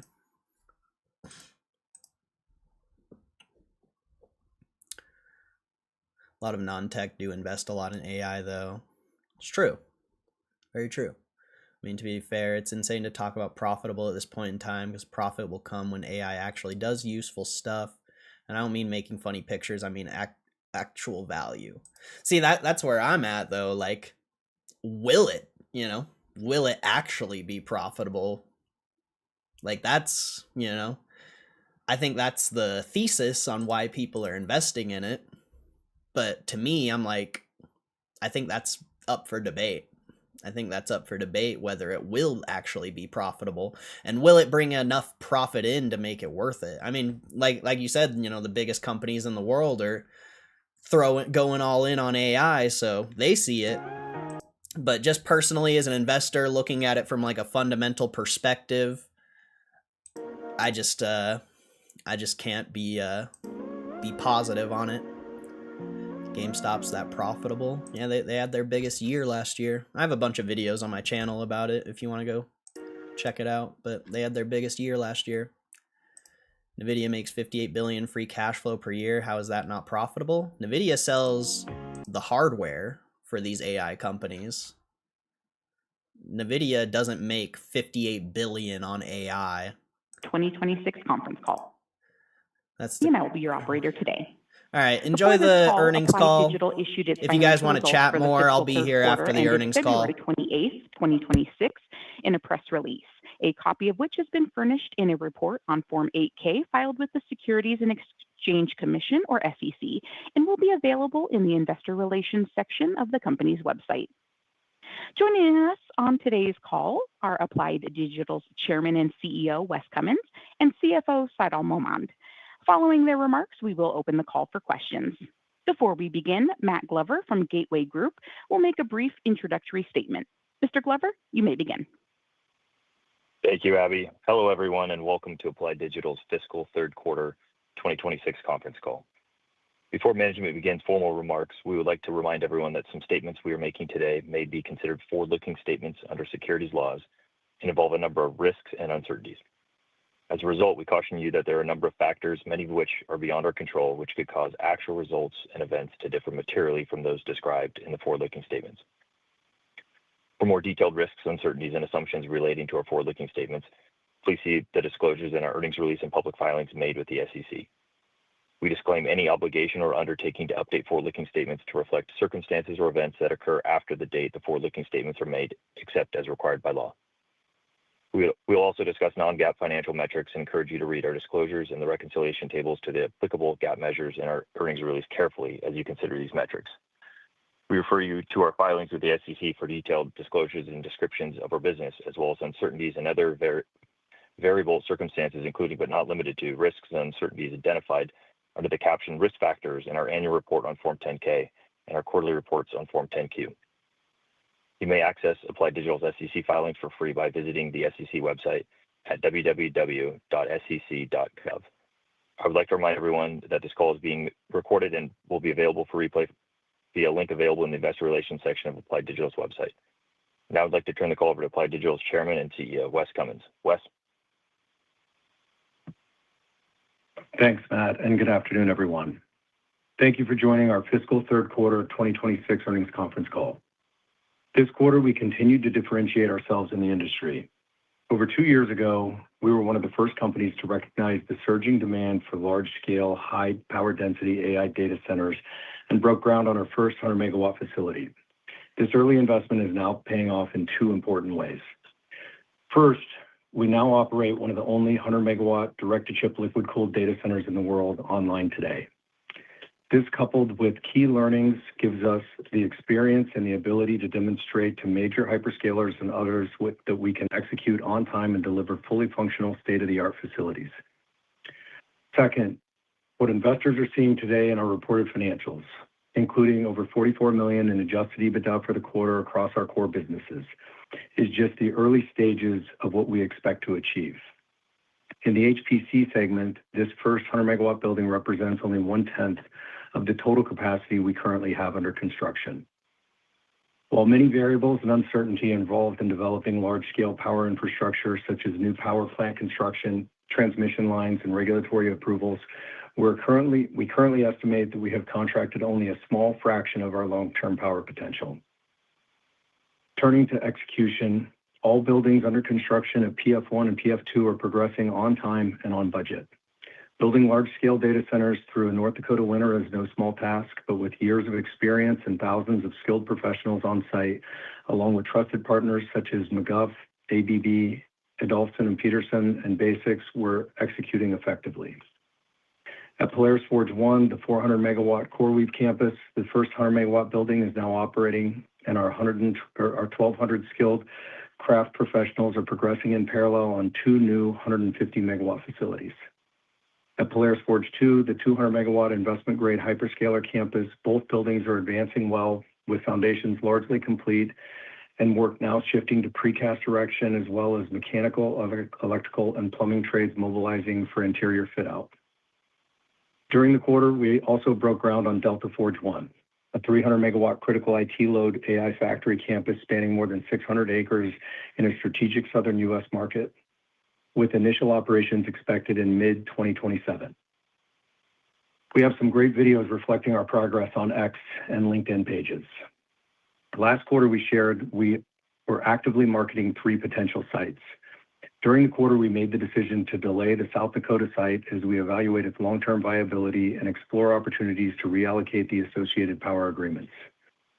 As a result, we have brought 2 additional sites into the pipeline and are now actively marketing 4 development sites in total. These include Delta Forge 1 in the southern U.S., an additional site in North Dakota, and 2 sites in unnamed states. Subject to receiving all necessary approvals for these sites and total grid power capacity across these locations, the total grid power capacity across these locations is approximately 1 gigawatt, and the campuses are in various stages of negotiation, with some in advanced stages of negotiation. While there can be no assurances we will successfully match any specific site with a customer, and many variables must align to bring a new data center campus to fruition, we believe it is helpful to provide investors with visibility into our expanding development pipeline and future growth opportunities. Turning to our data center hosting business, where we host 2 sites for Bitcoin mining, this segment has our highest return on assets, and we had another strong quarter. Many of the sites in the U.S. are being converted to data centers, and thus anyone who has high performance powered sites is sitting on very valuable assets, especially in lower cost regions with a great climate like the Dakotas. Now turning to cloud. As discussed last quarter, after reviewing strategic options, the board announced plans to separate Applied Digital Cloud and combine it with Exo Bionic Holdings through our proposed business combination to form Chronoscale Corporation, a dedicated accelerated compute platform for GPU-optimized AI infrastructure.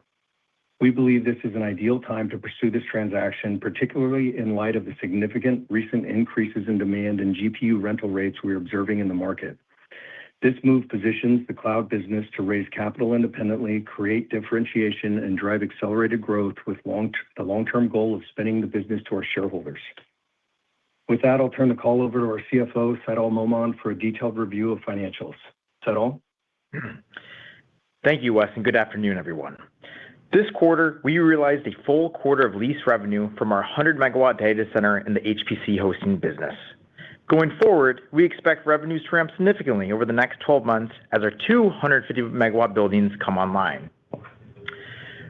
We have also completed the majority of our equity and debt financing for our first 2 campuses.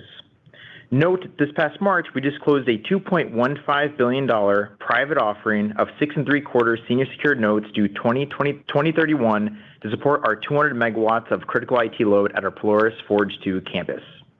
We now have only 1 remaining tranche of debt to place for the final 150 megawatt building at our Polaris Forge 1 site. We have some very positive news for our debt and equity investors.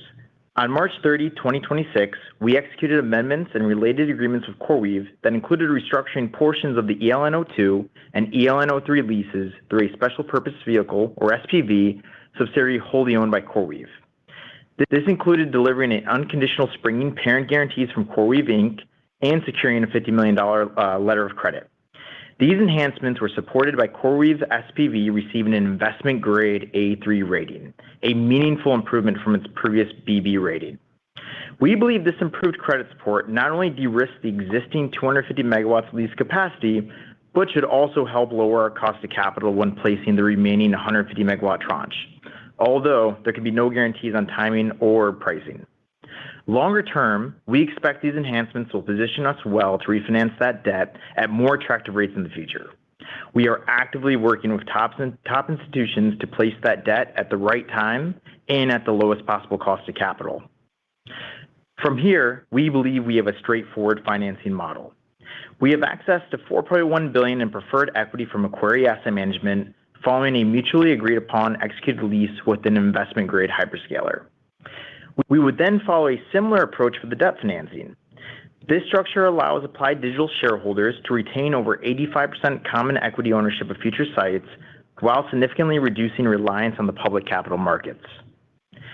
Now let's turn to the quarter.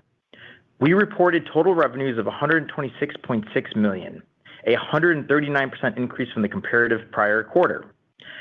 Our HPC hosting business generated $71 million of revenue, consisting of $44.1 million related to base rents, $18.9 million related to tenant fit-out services, and $8.1 million related to power pass-through arrangements and other ancillary revenue streams. This resulted in segment operating profit of $17.6 million. The data center segment, which operates our crypto data centers, had another strong quarter with $37.5 million in revenue, up 7% year over year. We are very pleased with this business, which continues to deliver the highest return on assets in the company, generating $13.9 million in operating profit in just 1 quarter. And that's on $119.6 million in reported assets. Given that the cloud business is merging with EXO and that we will be a majority holder, we have consolidated cloud's revenues of $18.1 million for the quarter. We also recorded a $59.7 million non-cash write-down of the business due to reclassification from held for sale. As a result, this segment reported a loss of $52.2 million. As the cloud business is pursuing a separate strategy from our core business and will be placed in a separately publicly traded company, we have excluded the segment from our non-GAAP results. Cost of revenues increased by $23.7 million for the quarter. This increase was primarily driven by $18 million in tenant fit-out services, an increase of $4.8 million in personnel expenses, an increase in $4.1 million of energy costs associated with our data center hosting business, and an increase of $2 million in D&A expense. These increases were partially offset by a decrease in $5.2 million in lease and lease-related expenses. SG&A expense increased $57 million to $79.7 million this quarter. The increase was primarily driven by a $39.3 million in stock-based compensation due to increased headcount and performance rewards, $8.6 million in professional service expenses, mainly related to legal support for one-time transactions and business growth, $5.1 million in personnel expenses also related to the increase in headcount, and $8 million in other SG&A expenses. These increases were partially offset by a decrease of $3.9 million in lease and lease-related expenses. Net interest income was a positive $2.4 million this quarter. This was primarily driven by a $19.3 million increase in interest income from our money market accounts. Net loss attributable to common stockholders was $100.9 million or 36 cents per share. Adjusted net income was $33.2 million or a positive 9 cents per share.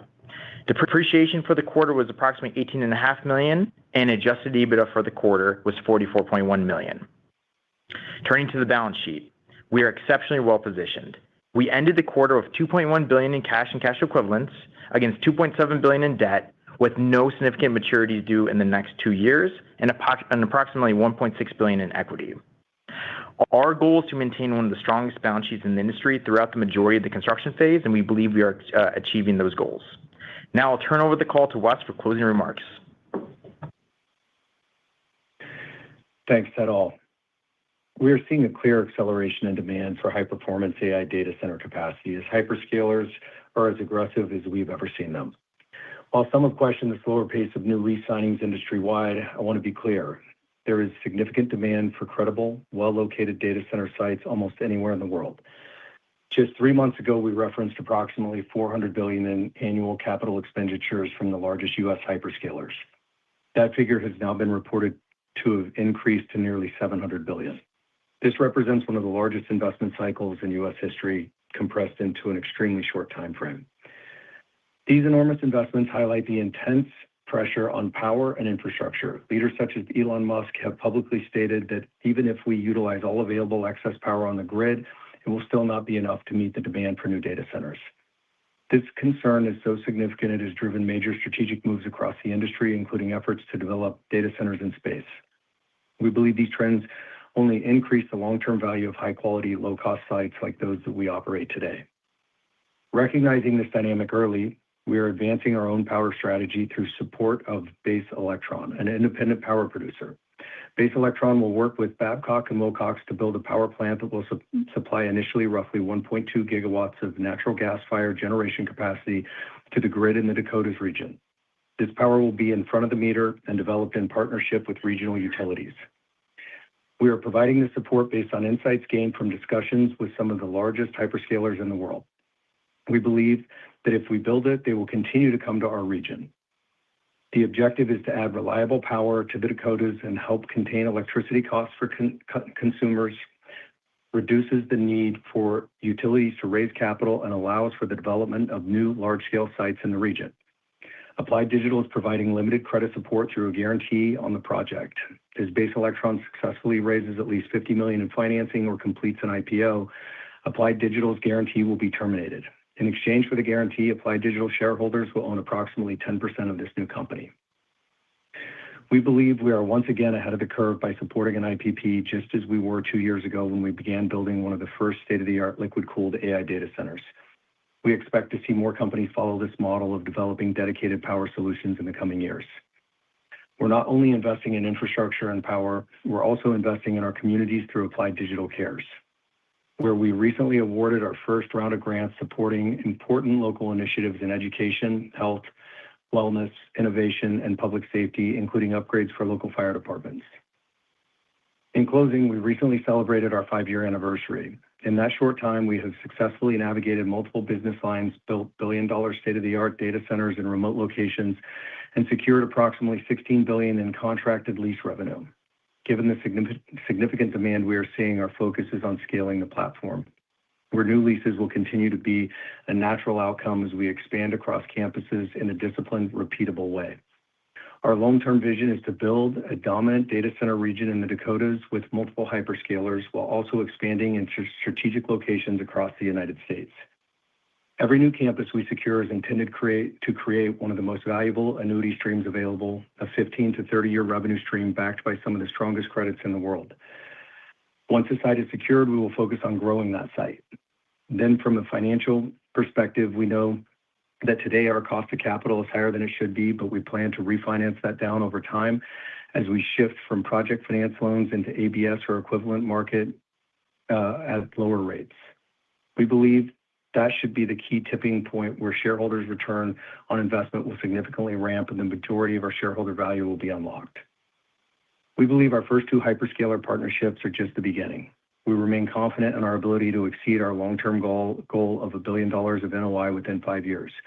To drive accountability, we've implemented new internal targets for our leadership team at both $1 billion and $2 billion of NOI levels. With that, operator, we're happy to open the call for questions. Thank you. And we'll now begin the question and answer session. If you have dialed in and would like to ask a question, please press star 1 on your telephone keypad to raise your hand and join the queue. If you would like to withdraw your question, simply press star 1 a second time. If you're called upon to ask your question and are listening via speakerphone on your device, please pick up your handset and ensure that your phone is not on mute when asking your questions. Again, it is star 1 to join the queue. And our first question comes from the line of Mike Grondahl with Northland Securities. Your line is open. Hey guys, thank you. 2 questions. One, Seidal, could you give us a little bit, maybe more insight into the restructured leases at PF1? Is if you were to estimate what kind of cost savings when you go to refinance, do you think you could see? And then maybe, secondly, Wes, drilling down a little bit on the demand environment, how would you say it's changed over the last 90 days? And what's kind of the breadth of your discussion with the with various hyperscalers? John, why don't you go first? Yep. So on the lease restructuring, so there is, as you can see, obviously the observable trading of the bonds that are extending today. There's been a significant improvement in pricing, and there's really a couple of changes that are driving that. One, the offtake for CoreWeave is a high investment grade offtake, so there is a look-through benefit. There is also a lockbox structure whereby operating expenses such as lease payments, which are really the fulcrum to run the GPUs, they're 100% required. We are first in the waterfall and contractually obligated to get those payments through their own financing facility. So there's a payment benefit from that, while at the same time, we also retain the parent or a springing parent guarantee from CoreWeave. So effectively, we have improved our position of the lease where we get a minimum credit enhancement, and then there's other structural protections, the letter credit, et cetera. So it's a significant improvement. In terms of rate, we've seen that CoreWeave, through their DTL, they've been able to lower their financing costs significantly. We expect, obviously no guarantee, but we expect to continue to move our borrowing costs more in line with an investment grade tenant under the structure as we go forward. Obviously no assurances, but from looking at trading levels of our bonds today, it appears quite favorable. And Mike, on the demand side, so we always see shifts in demand quarter to quarter, who's super aggressive and who steps back, and sometimes that'll go 6 months, maybe 12 months. But we still see every hyperscaler that we target engaged pretty aggressively in the market. And it just depends also location by location. So it's hard to give a total market view. So what I always give you is what we see, right? And so what we see is for the locations that we're marketing.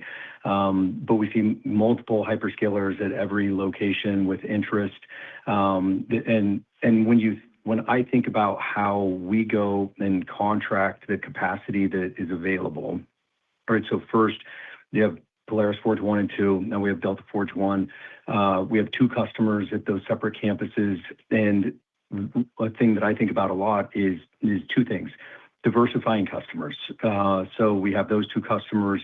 Instead of signing additional with those customers, get a new customer at those campuses. So even if it were very easy for me, for example, to sign more with one of my current customers, my preference right now is to continue to diversify the business. So this is, again, very Applied Digital specific. And then we also have a pretty clear goal of getting our total contracted revenue to 70% in investment grade. So, today we have $16 billion of total contracted revenue, and that splits $11 billion of CoreWeave and $5 billion to an investment grade hyperscaler. And so you can just do the math of how we get to that, the split that I'm looking for. And we have those campuses in play, and we're marketing those campuses, and we're in advanced stages of negotiation with some of those campuses. But we feel good about the assets that we have, which it's important to distinguish the assets we have versus some of the other assets that we see in the market. Everything that we're marketing is grid power, and that's always top priority. So that's going to go in front of almost anything that is, behind the meter or on-site generation. So we feel really good about our assets. Now it's just making sure that we get the right tenant and the right contract in place. And I know, on the side of a lot of investors, it's just how quickly can you sign these and announce them. But on our side, we don't put these deadlines on ourselves. We just make sure that we end up with the right customer and the right contract, and I'm really confident that we'll end up with that at the campuses that we're marketing because they're great assets. Okay. Hey, thank you and good luck. Thanks. And our next question comes from the line of Darren Aftahi with Roth Capital. Your line is open. Thanks, guys. Congrats on all your progress. 2 things, if I may. So Delta Forge 1, your commentary about potentially being operational mid-2027, I guess, what does that say or infer about, when a lease effectively needs to be signed? And then on your last call, you talked a fair amount about being in exclusivity with a hyperscaler, 3 sites, 900 megawatts, if my memory serves me correct. Are you still in exclusivity with that potential tenant, and is there any update on that project in general? Thanks. Yeah, so Darren, on the first question, so with Delta Forge 1, you should expect I expect a lease in the near term on that for hitting that goal. As everyone knows, we've been working on that for a few months now. We've made a lot of great progress there, and so feel good about getting the lease and the time frame to hit that RFS date as well. And then we had some shifting around, as I mentioned in the script. From the South Dakota campus, we didn't get the tax exemption we were looking for from the legislature this session, and so we've paused that development. We're working on 2 other sites that we had somewhat previously, and we've gotten a lot more active on those. But we have still 3 sites in exclusivity with hyperscaler.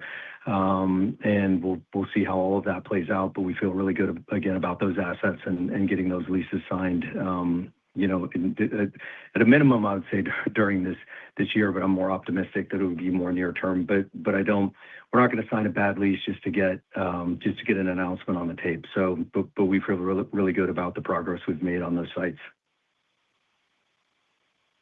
Appreciate it. Thank you. And our next question comes from the line of George Sutton with Craig-Hallum. Your line is open. Thank you.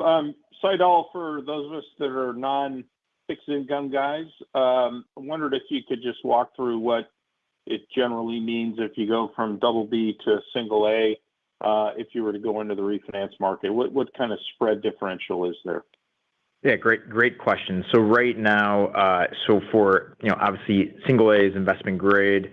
Spreads are anywhere from, they're sub 300 basis points, so low twos to mid twos, depends on obviously structure, remaining, how the lease is placed, et cetera. But generally think about it mid twos, historically.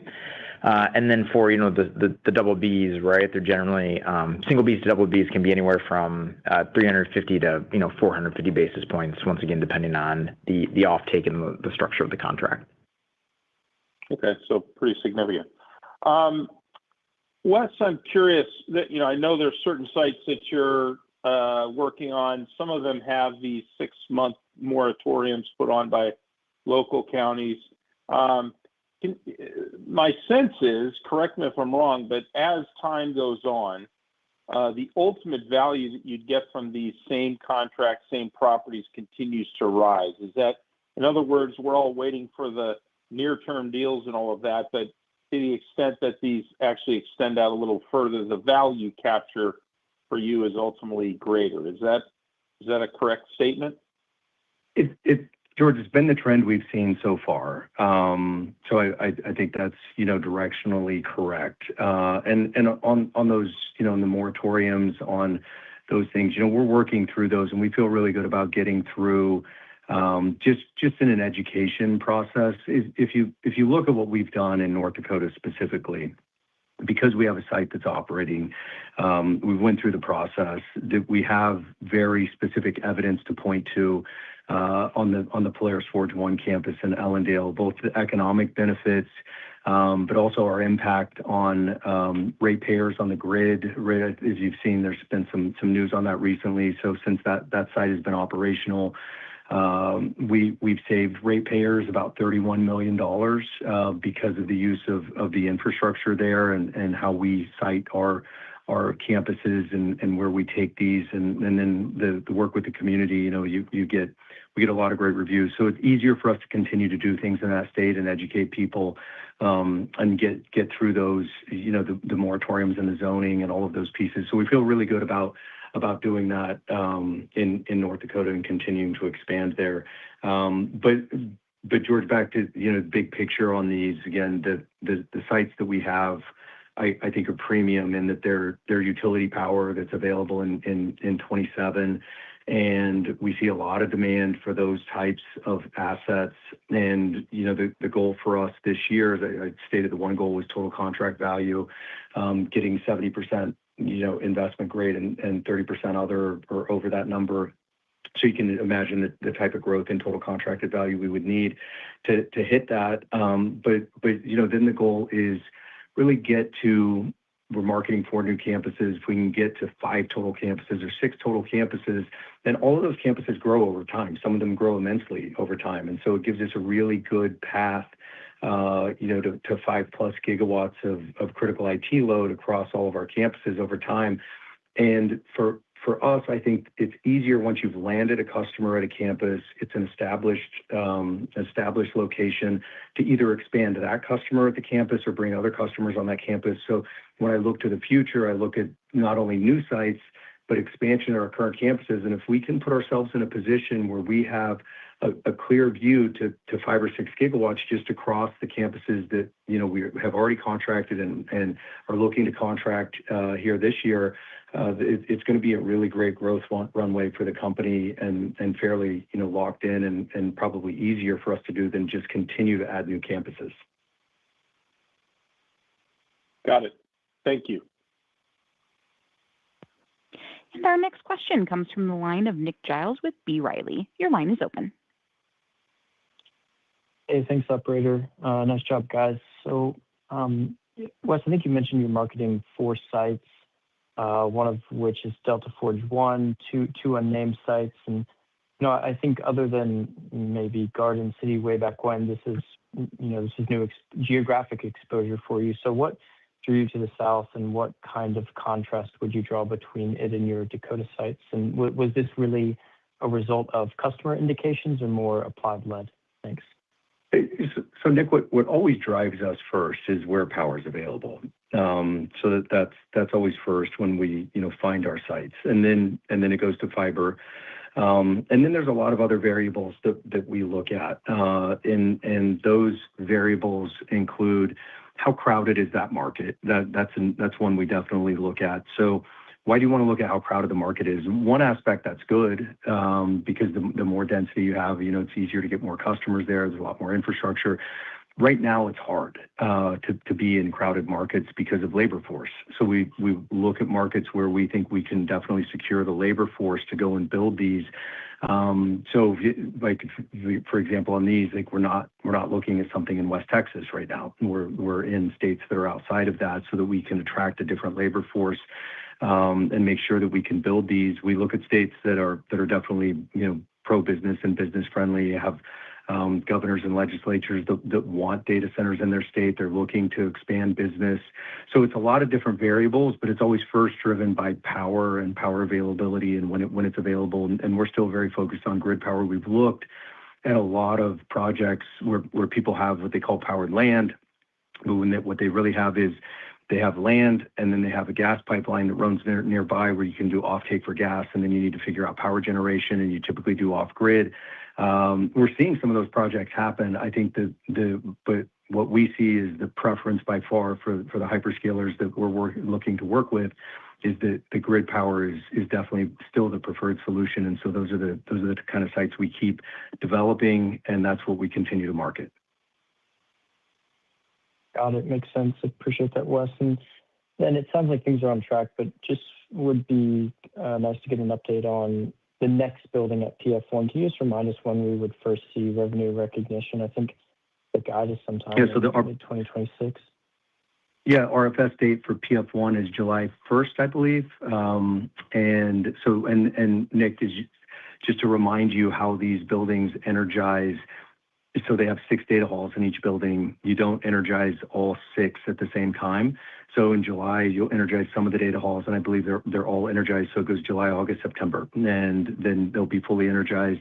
And then later in the year, the first building at PF2 comes online, and so you'll get the same type of energization ramp on that building. And so you'll see some revenue step up in the August quarter from the new building, and then you should get basically close to a full quarter of it in the November quarter, and then a partial from the Polaris Forge 2 building, and then getting close to full quarters in the February quarter of fiscal 27. So that's how those will start to ramp up. And then as you start into 27, you'll have those buildings continue to ramp. The third building of Polaris Forge 1, and then Delta Forge, and then whatever else we start contracting as well. So you kind of have those pretty clear step ups. And this was I think this was a really great quarter for us from a revenue results perspective, because you start to see the earnings power of what we're building. We're still it's still subscale versus all of the people that we employed, because we're building so much, right? We have almost a gigawatt under construction, 900 megawatts under construction. So it's still a little bit top heavy from that perspective, but you get to start to see the flow through, and then it's easier for you guys to model out what the earnings power of the platform looks like. Appreciate it, guys. Best of luck. Thanks. And our next question comes from the line of Rob Brown with Lake Street. Your line is open. Good afternoon. Congratulations on all the progress. Just wanted to follow up on the power availability commentary and I guess the base electron strategy. Just a sense of when you think you start to run into constraints in I guess the North Dakota market, and how you see that maybe when you see constraints and how you see that playing out. Sure. So we have the Polaris Forge 1, Polaris Forge 2, and another site in North Dakota. So we have the 3 sites that will be building through 28 on all of those. And that's going to take up a significant amount of the excess power that we see right now in North Dakota. And then towards the end of 28, we'll start to commission some of these, Base Electron will start to commission some of these new power generation assets. And so what that's really designed to do is to meet when we feel like we start to tap out of the available grid power, and then we're adding, Base Electron's adding more power to the grid. And we said this, Rob, in the prepared remarks, but I think it's worth reiterating. The Base Electron business model is actually adding grid power. It's not building on-site generation specifically for the Applied Digital data centers, but it's strategically adding it in places on the grid in North Dakota that will definitely feed the Applied Digital sites, but it's meant to make the grid overall better and more resilient and be a benefit to all of the stakeholders and the ratepayers in the state, and not just putting it on site to generate electricity for Applied Digital. But that's really the timing, and what we've spaced out is, okay, here's when we start to run out of what we think is available grid power for us, and so we need to add more to the grid to continue to expand these campuses. And we've mentioned previously, the Ellendale, the Polaris Forge 1 campus, and the new campus in North Dakota, they all have the ability to expand significantly from an electrical infrastructure delivery perspective, and we just want to make sure that we enable that. Okay, great. Thank you. I'll turn it over. Thanks, Rob. And our next question comes from the line of John Todaro with Needham & Company. Your line is open. Hey, guys. Congrats on all the progress. First question, Wes, you made a couple of comments about, not just signing any deal, you want the right terms, and also, it's taken maybe a little bit longer than you had hoped or expected. While appreciating that the demand is quite strong, has there just been any aspects, whether terms or rates, that have changed, that have maybe made conversations a little bit more difficult in getting the leases done? Is there any kind of like sticking point that is coming up? Every lease is different, John, and so there's always different parties in the lease and what needs to happen. And in some instances, there's a lot of stuff that needs to happen for the utility, as far as guarantees and what gets negotiated in the entire package, and that's been newer for us. So that's definitely one aspect, but it's not in every lease. It's just in certain ones. But I can't say that the entire landscape has changed, because it's just every campus, when you're dealing with a different utility and a different counterparty, they all have their own nuances. And of course, I would, if you ask my team, I would say every lease takes longer than I would like. I just wish we would get to the terms that were great for us and we would sign it. But I feel like these are all on track for us. And we'll just say that I think we feel really good about where they are and signing a lot of these campuses up this year. But we will make sure that we get these right and with the right tenant and the right structure. But it's hard to say market-wide if there's anything different, but there's always different details and nuances in every single site. Understood. Appreciate that. And then maybe one for Seidal. Just trying to maybe reconfirm the cadence of the fit-out service revenue. Is all that been recognized now, or should we expect some more in the coming quarter to contribute? Yeah, so for ELN02, a majority of the fit-out revenue has been recognized. There will be a small amount remaining for the first building, and then towards the end, you'll see some ramp on ELN03 or PF, the second building in PF1 start to ramp up. Once again, timing can be lumpy from quarter to quarter, and it's a low margin line item that's non-recurring. Correct, around like 5% or so, right? That's fair. Yep, correct. Great. Thank you, guys. Sure. And our next question comes from the line of Michael Donovan with Compass Point. Your line is open. Hi, thanks for taking my question, and congrats on the progress. Seidal, could you walk us through what still needs to happen between now and June 30th for the PF2 financing escrow tied to the $2.15 billion of 2031 notes to be released? Yep, exactly. Great question. Effectively, the ESA needs to be finalized between the utility and the counterparties involved. and that has been progressing as scheduled. For instance, there was recently on the substation construction. So the longest pole in the tent has been the substation construction items. And we had a kayak signed a construction agreement to build that last October, and we're in really great shape on the substation progress there. Appreciate that, Seidel. And I guess for Wes, what was the strategic rationale for structuring Base Electron outside of Applied rather than owning the generation directly? Yeah, so we thought a lot about this. It's a great question, and what we landed on with this was that the power generation aspect, the power generation business, is fundamentally different than the data center business. And so we did not think that it was the right thing to take a lot of risk inside of Applied Digital to go and build the power generating assets that will help expand the data center capacity for Applied Digital. And when you think about the different risk profiles, so on Applied Digital, we sign long-term data center leases. We get 15 years, of lease payments. And if our customer doesn't use the facility, they still owe us the lease payments. But when you look on the power side of the business, the power will, feeds into the data center. But if the customer is not using the data center, they still pay the lease payments to the data center, but there's no power being drawn into the data center. So it's fundamentally different risk and return profiles for those.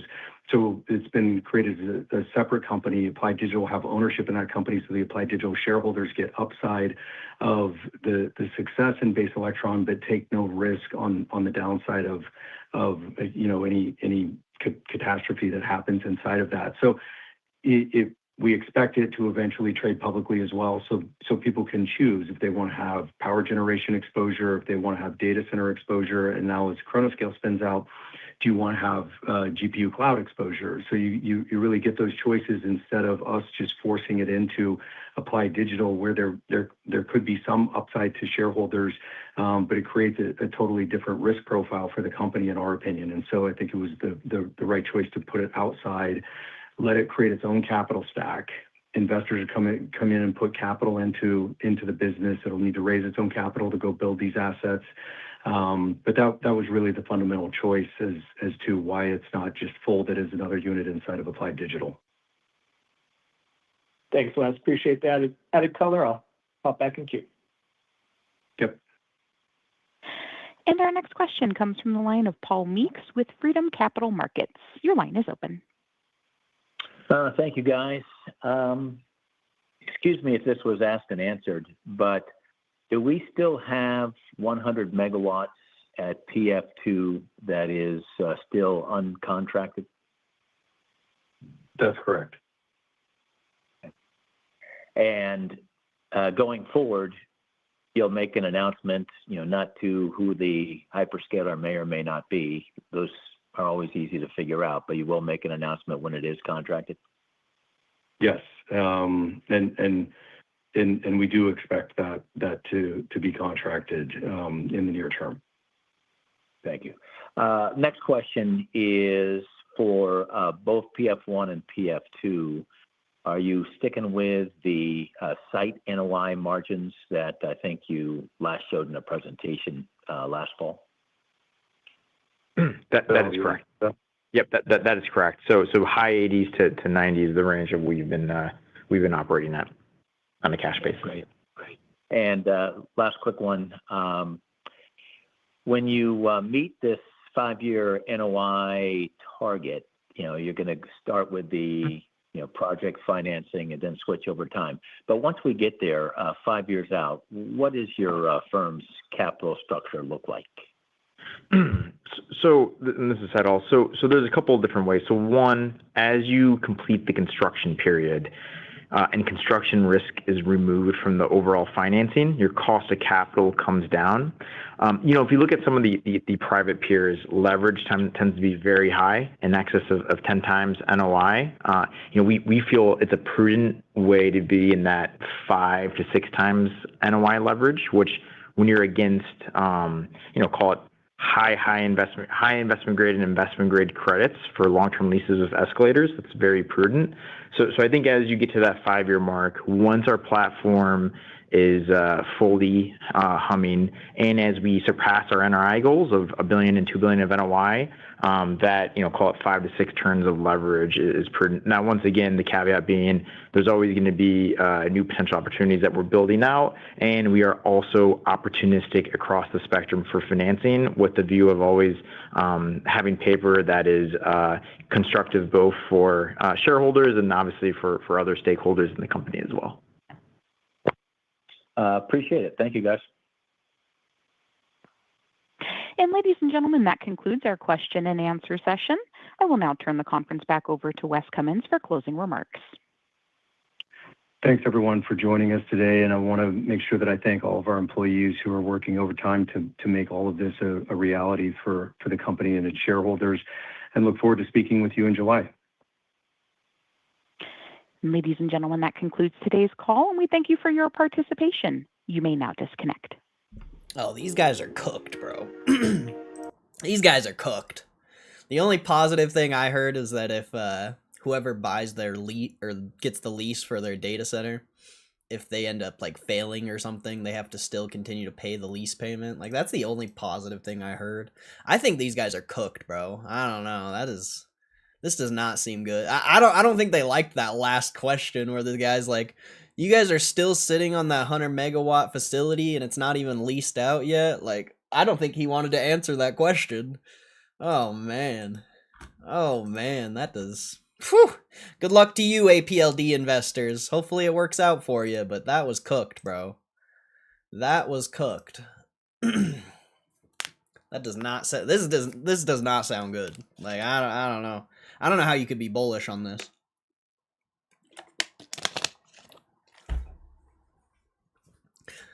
This is why you don't go up the hype train. That's on me. It's all good, bro. Most people do it, bro. That's the only way people invest in most of the time is by hype. Most people don't actually do their research and understand the business before they invest. So, like, take it as a learning experience more than anything.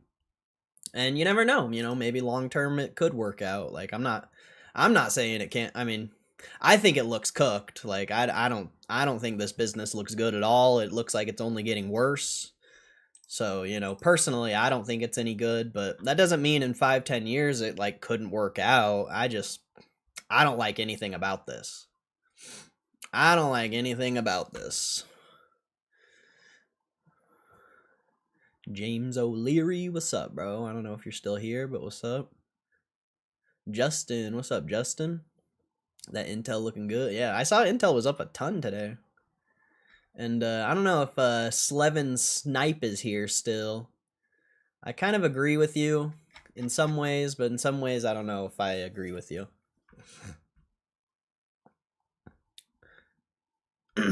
It's just like, if AI replaces workers, like how is your normal person going to make money? And then how's that going to benefit like the overall economy? I don't know, man. I don't know. A lot of negatives for AI. Long term, they aren't really in much debt with great cash flow. They just need to lease out their buildings. They lost $100 million this quarter. When last year, this quarter, they only lost $30 million. Like, that is not good. I don't know about all that. What does cash flow mean if it's negative cash flow? Like, I don't think that really means anything. Long-term play, 2 to 3 years, they're still burning through money to grow. Yeah, they're losing more and more every year, though. Like, it doesn't matter if they're burning all this money to grow. Like, is it even going to be worth it? Probably not. We'll see. I don't think APLD is going to last, but we'll see, I guess. Maybe crypto mining will help. Maybe they'll survive through crypto mining. But their AI shit looks cooked. I mean, their whole business looks cooked, but I don't know. I don't have anything positive to say about that. APLD will continue to be manipulated. They want the stock higher, so it'll go higher. I don't think that's how it works, but I think people are just hyped on AI and are slowly realizing that it's not as good as they originally thought. 30% this week. Damn, that's huge. They grew more this year. They raised more debt this year to quote unquote grow. They didn't grow at all. They just raised a bunch of debt. Did they lose it, or is overhead currently high and as it falls, profit grows? Their profits aren't growing though, but maybe in the future it could. But how long are you going to be unprofitable? And like, is this valuation on the stock going to be what it's going to be in the future, or are you just going to buy this valuation on the stock and literally sit flat for the next 5-10 years? They spend to grow and AI growth is on the way. Is it? That's what everyone keeps saying. Yet hasn't proved itself. They're not losing money. They're deploying it, you stupid ass. How do you not understand the capital intensive part of a business build out? I don't understand how you're saying they're cooked. You just don't understand business at all. They literally lost 36 million third quarter of last year, and this year they lost over 100 million. So yeah, they're losing money. Do you not know how to read a balance sheet? So you can be banned. I wouldn't have banned you if you didn't insult me, but since you insulted me, it shows how stupid you are, because you don't even have a conviction in your thesis. You have to insult someone to try to get your point across. You don't even have a good reason or good analysis for what you're saying. You're just talking out of or typing out of your ass. You would never even say that to me in person because you'd get your ass beat. He said that he doesn't follow the business, so his view is going to be contrarian for the sake of it. Numbers will prove themselves in years. I don't follow the business. I mean, I probably follow it more than a lot of you guys, but I follow business in general. I'm researching companies all the time, so like I understand business in general. It doesn't need to be Apld. You give me any business, I can analyze it and understand it. It's pretty simple. And sure, they maybe the only reason they are losing money is because they're investing in AI. Is it actually going to work out, or are you guys just hoping it's going to work out? Because hoping is completely different from reality. Look at the big tech spending line, you'll see. I don't need to look at anything. Time will tell. I've been right. I've only been correct about AI from this point, from pretty much the end of last year.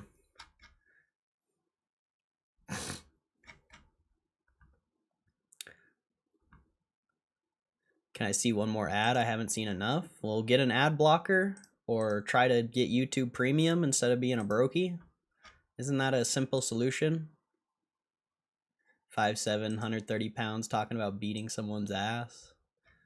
I mean, you could definitely beat up a keyboard warrior. It's pretty easy. And I definitely weigh more than 130. I might be 5'7", though. But if someone's typing and talking shit, they're probably pretty easy to beat up. Probably be pretty simple. It's pretty simple to type on a keyboard and insult someone.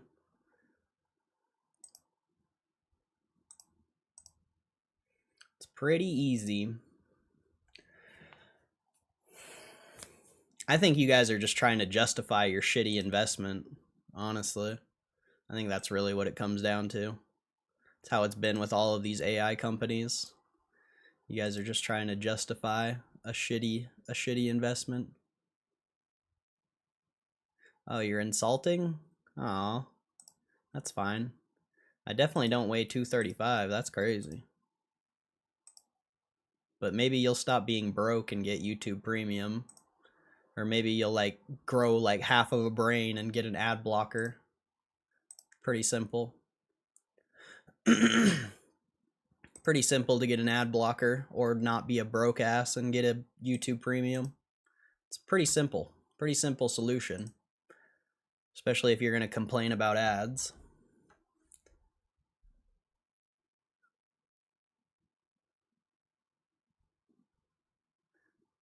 That's very short term on the grand scheme, though. Got to burn to grow for these kind of companies. You don't have to belittle people who don't agree with you. When have I belittled anyone?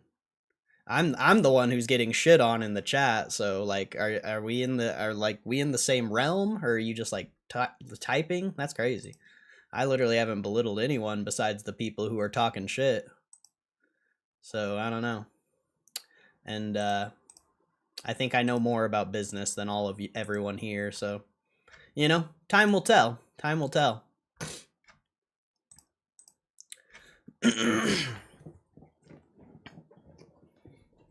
I think I know more about security analysis more than anyone here. So it's pretty interesting how I'm the bad guy because you made a shitty investment and are paying the consequences for it. Good for you. I think the smart play is to sell this Intel before earnings in a couple weeks. These deals and whatnot are just bringing hype, and it shouldn't affect much till 2027. I bet it'll drop after earnings and just get back in after it drops for a few days.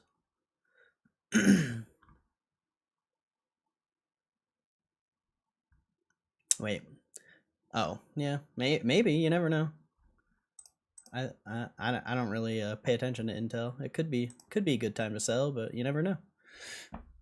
You never know. Intel has turned around their business a lot from when they were pushing like $30, $40. But yeah, I mean, just depends what your goal is on it, I suppose. You guys wouldn't last a day on his buddy Hank's crew? Whatever that means. I don't even think you know what you're talking about, so you can be banned too. That's crazy. I'm not a professional trader, but I'm up 358% on Apld, so not a bad investment in my case. Well, that's chill. How much is 358%? Is it $1,000? Is it $3,000? Like if you only put in a couple $100 or a couple $1,000, 358% is nothing. maybe if you actually believed in the business when you invested in it, you would have put in more and you would have made like a fuck ton. So sure, 358% is nice, but did you put enough in to where that even matters? A lot of people talk about percentages, but they never talk about how much they made.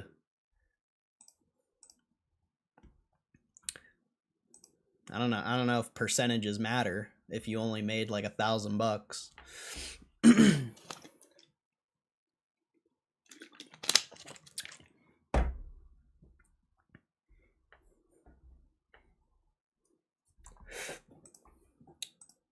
Apply digital to the moon.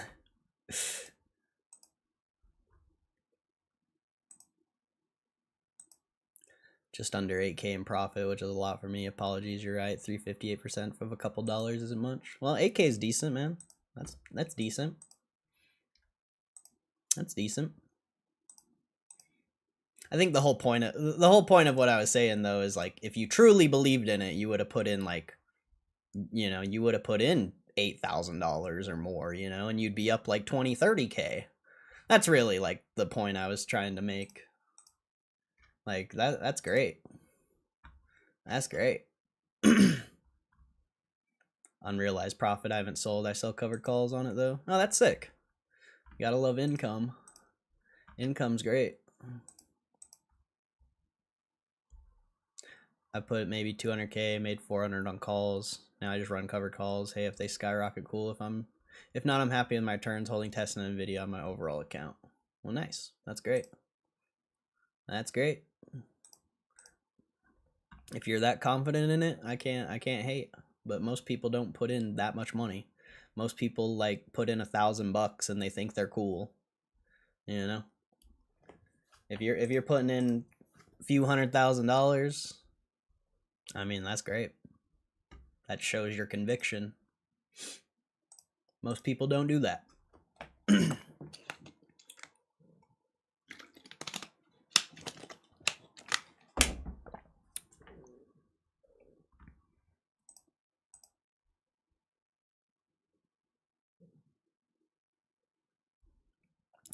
Originally put 20K in APLD, it's now 74K. Nice. Thoughts on APLD earnings? I think APLD is garbage, but time will tell. Time will tell.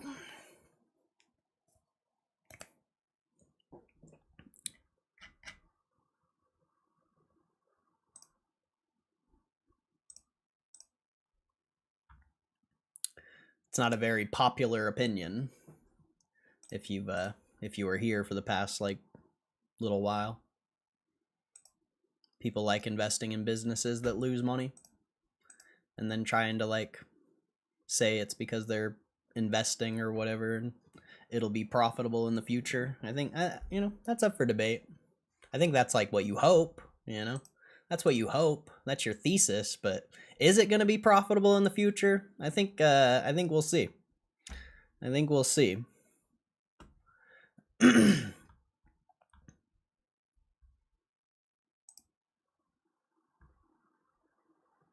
It might not be a great investment. The price action is very predictable. It could be. I don't pay attention to it. I would say it's predictable till it's not, like most things in the stock market. I hear you on your opinions, though. People can and do make money on garbage. Exactly. Garbage companies' stocks go up all the time, and good companies' stocks go down all the time. Like, just because you made money on a stock or lost money on a stock, mostly, it's mostly people who made money, because I feel like they just have huge egos and they think they're cool because they made money one time. But like, just because you made money on a stock, it literally means nothing. Let's talk about the next like 10, 20, 30 years, and then we can talk about stock investing. Because if anyone can make money on the stock market, but can you make money for the next few decades? I think that's really what separates a real investor, a real stock trader, from most of the people I see here, or most of the people I see on the internet. Most people I see on the internet are here today, gone tomorrow.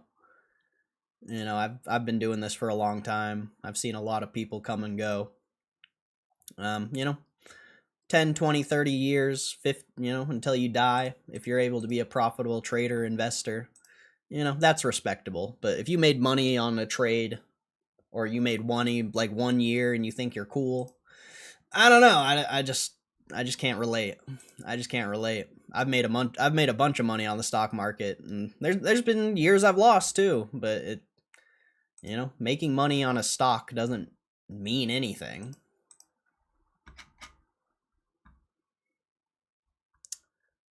What's my thoughts on light? I have no clue what that is. Also, during the November-December crash, it was the first one to recover to all-time highs. Nice. No, it's probably because its stock doesn't correlate with the overall market, or it's just really volatile.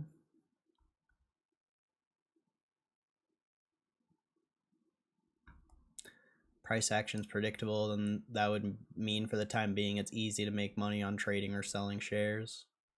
Yeah, good point, good point. Good point. If it's so predictable, you should be crushing on trading. If you're just holding the stock and you've like predicted, if you haven't bet on the upside and shorted the downside, it's not that predictable. Like I said, making money on a stock means nothing. 10, 20, 30 years, then we'll talk about like some real shit. Is APLD even going to be around in 10 years? I just don't know, I couldn't be as convicted as Alex guy. That's all. I couldn't be that convicted. I couldn't put money in this stock, so I don't see the future. Maybe you guys do, and maybe it's just something I don't see, and that's fine, but time will tell. Time will tell. My cost base is around 15, so it has really go down until I'm red. That's fair, but That's your profit in the stock.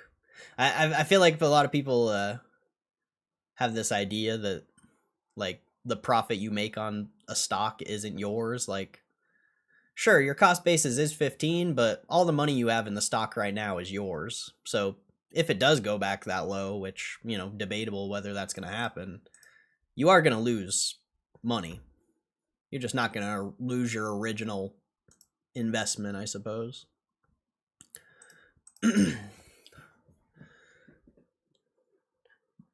Nvidia put 20 billion in them. Oh, that's chill. I don't know what that is.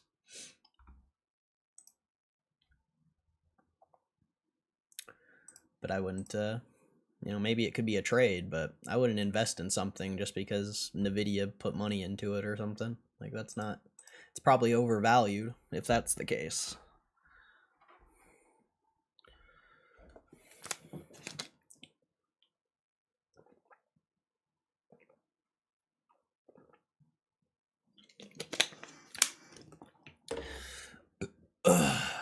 So, I don't know. You know, to sum up everything, time will tell.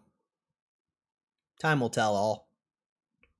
And, you know, I'm not an AI investor. I don't find AI interesting. So, like, if you think I'm just being negative on AI, it's not really the case. I'm negative on the fundamentals of these businesses. If they had good fundamentals, I think it would be a completely different story. But none of these AI companies have good fundamentals. And the ones that do have good fundamentals are extremely overvalued. And even the ones with bad fundamentals are overvalued. So it's like, it's hard to invest in that. It's hard to invest in that for me. You know, maybe for you guys. Maybe you guys see something I don't, but I don't put I don't look at APLD and be like, yeah, that's an AI stock. I look at APLD and it's just a business. And when I look at their balance sheet, it doesn't impress me. And when I look at their balance sheet and what they have compared to the market cap of their stock, and it's just not interesting. Like, it has nothing really to do with AI. You know, I don't really like AI. I think AI is fucking stupid, but like, you know, I just don't find APLD to be an interesting business. And I don't find it to be fairly valued. And I just think it's extremely debatable what the future looks like. And even if APLD does have like a positive future, is the premium you're paying on the stock now going to like give you enough gain to make the investment right now worth it? You know, I just have a lot of questions about something like this. Am I bearish on all AI stocks?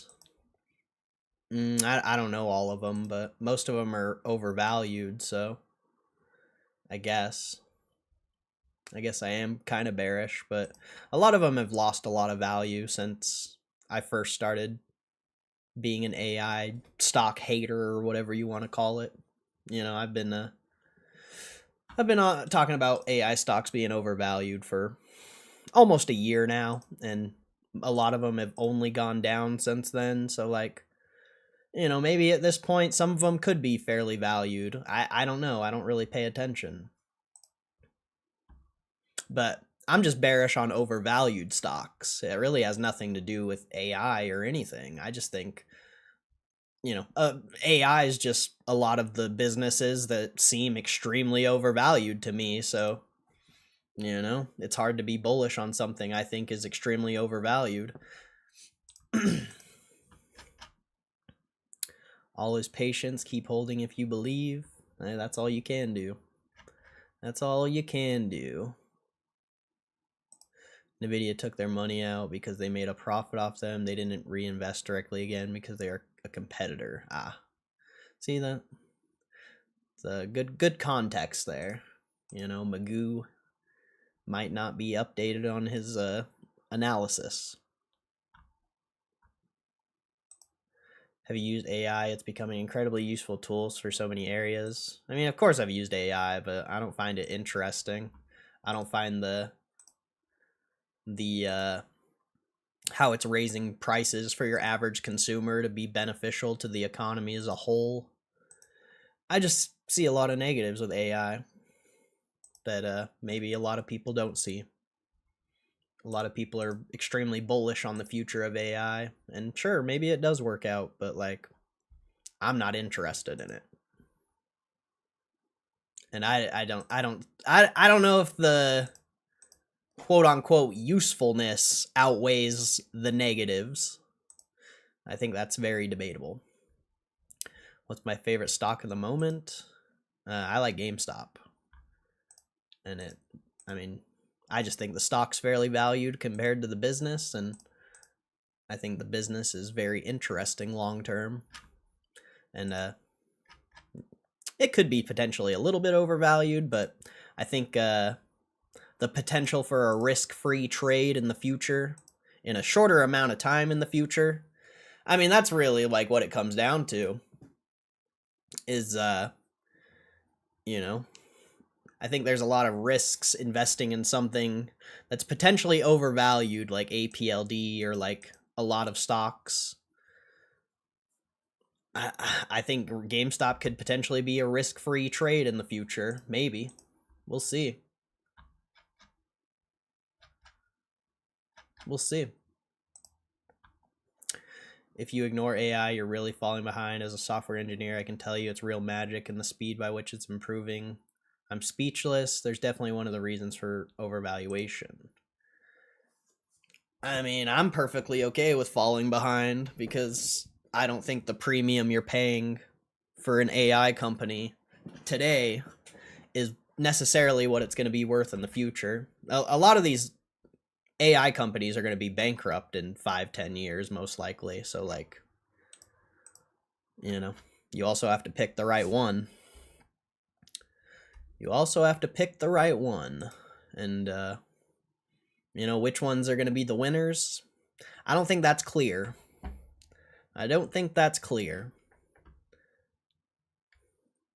Definitely negatives, but surely the productivity gain within the labor market could be huge. It could be. But if it steals jobs from your average person, like, I don't know. I think there's a lot of I think a lot of people are extremely like bullish and like think the future is going to be great with AI. I just really don't.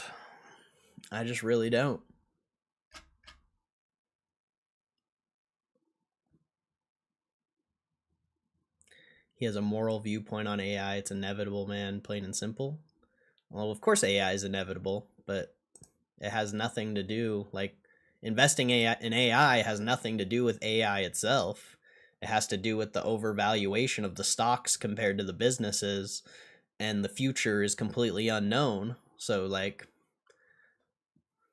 sure, I might not like AI, but as far as like business and investing, it has nothing to do with me not liking AI. It has everything to do with the business and the potential future. Like, APLD like doesn't make shit from its AI companies or from its data centers. They don't make fucking anything. They made like, it's just not enough.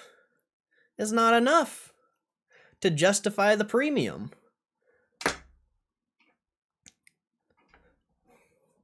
This was a $10-15 billion market cap not too long ago. Like, APLD is not going to be worth that in any time soon. Maybe like 10 years, maybe a minimum of 5. I think 10, maybe 10. It'll be worth around that. But like, I'm not willing to wait that long. To buy something at an extreme premium. Just doesn't seem worth it. And also, like, most people are bullish on this because they made money on the stock. I don't know. We'll see. Time will tell. That's really what it comes down to. Time will tell, but I'm not willing to invest in something that has way too many unknowns. GameStop's an easy investment, you know. GameStop, I've predicted GameStop's business every single step of the way. Besides, you know, like maybe some random things like the covered calls, and there's been some random things I didn't predict, but as far as the numbers go, I've predicted it every step of the way. So it's like it's easy to see what the future looks like for something like that. With AI, like I said, there's only going to be a few winners. So one, you have to pick the correct winner, and two, like nobody knows what that looks like in the future. Nobody knows. A lot of people have a lot of opinions, but nobody actually knows.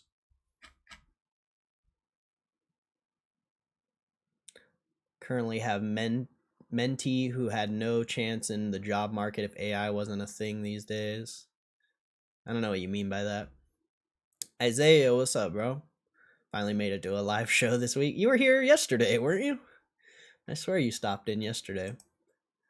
Lisa Sue said for AMD by 2030 data center will be worth $1 trillion. Is it going to be profitable though? It might be worth $1 trillion, but like, is it going to be producing profit? AMD makes money by selling hardware, by selling their chips and their graphics cards and stuff like that. Are they actually going to be making money off of their data centers? Like, I don't know. We'll see. We'll see. I mean, obviously, like all these companies throwing all this money at data centers, you would have to hope so and you would have to think so, but I think it's a huge unknown.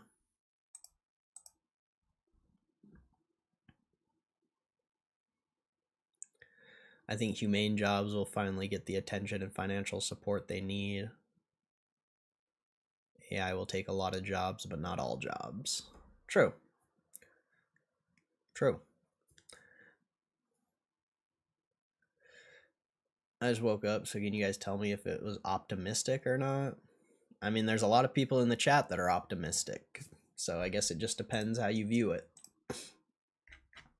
I agree, time will tell. Yeah. That's really what it comes down to. You know, I've been doing these earning streams for a while, and I've gotten shit on for my opinions on AI and, you know, overvalued stocks. But at the end of the day, you know, you can think I'm an idiot, you can think I'm an asshole, you can think whatever you want. But like, time will tell, bro. Time will tell. Time will tell all. And so far, I've been right. You know, so far I've been right. I think Oracle's the best example. I was talking shit on Oracle back at all-time highs. It's only gone down since then. You know, short-term price action. It's only been 7-8 months, 6-7 months. So, you know, it's short-term price action. Maybe Oracle will go back, but like as of right now, I've only been correct about a lot of these things. So like, but if we're talking about the future, or if we're talking about a long-term investment that you're going to hold for potentially the rest of your life or decades or whatever, you know, time will tell. Time will tell. I'm optimistic about Corey. I wish more people were, bro. I don't know if I'm gonna, man, the stream's been kind of dead, bro. Like, I don't know if I'm gonna be able to keep streaming, honestly. I wish I was optimistic. I wish I was optimistic, bro. The stream's been cooked. I think we had like a total of like 15 messages last stream. It's like, fuck, man. I don't know. I don't know if I want to, but I don't know if I'm gonna be able to keep doing this, man. I really don't.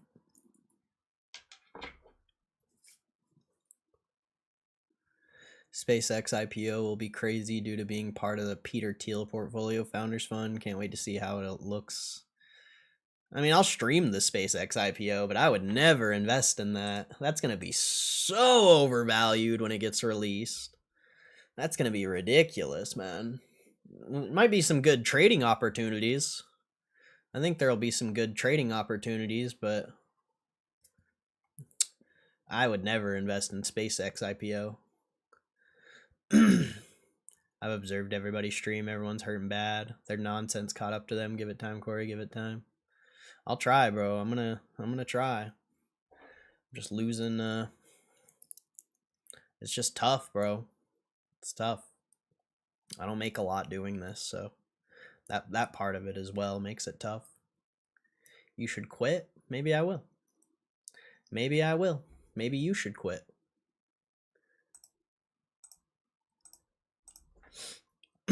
Maybe if you weren't a 4. Maybe if you weren't a 4, you wouldn't be in my chat telling me to quit. I'm assuming you're a girl, just judging by your name. But maybe if you weren't a 4, you wouldn't be in my chat telling me to quit. You'd be like trying to give some like motivation. Maybe if you were like a good woman, you'd be like, nah, don't quit, keep at it. But nah, you must be a 4 that nobody likes. I'm sorry. I'm sorry. I just had to grill that girl. I'm sorry, bro. I had to grill her. I had to grill her, bro. So expensive. Yeah. I think it'll be interesting. Do you know the date of the SpaceX IPO? Do they even have a date for it yet, or are they just talking about it still? They've been talking about that forever. I don't think they have a date for it yet, do they? People named Carol were born in the 1950s. I think it's Caroline. Caroline. She's a fine.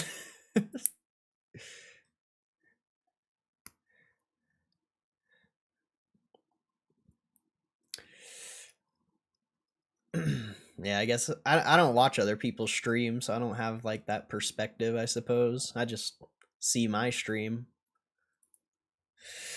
And it's just, I don't know, it's just sad, bro. All the people who were here all the time, typing in the chat, they're all gone. It's like, it sucks, man. It sucks. It's hard to want to keep going.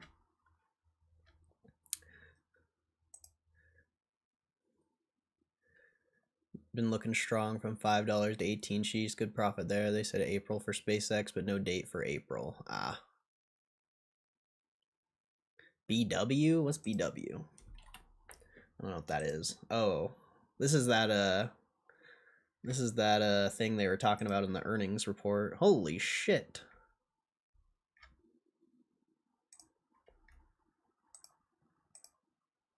Yeah, that's insane, dude.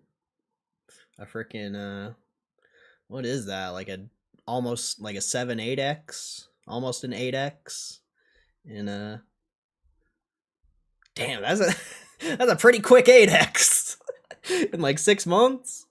That's a solid 8x right there. That's a solid 8x. That's sick. That's awesome. Roses really smell boo boo. They lost thousands in viewers. See, that sucks. I mean, that could also mean that streaming in general is just like dying, and that could be sad.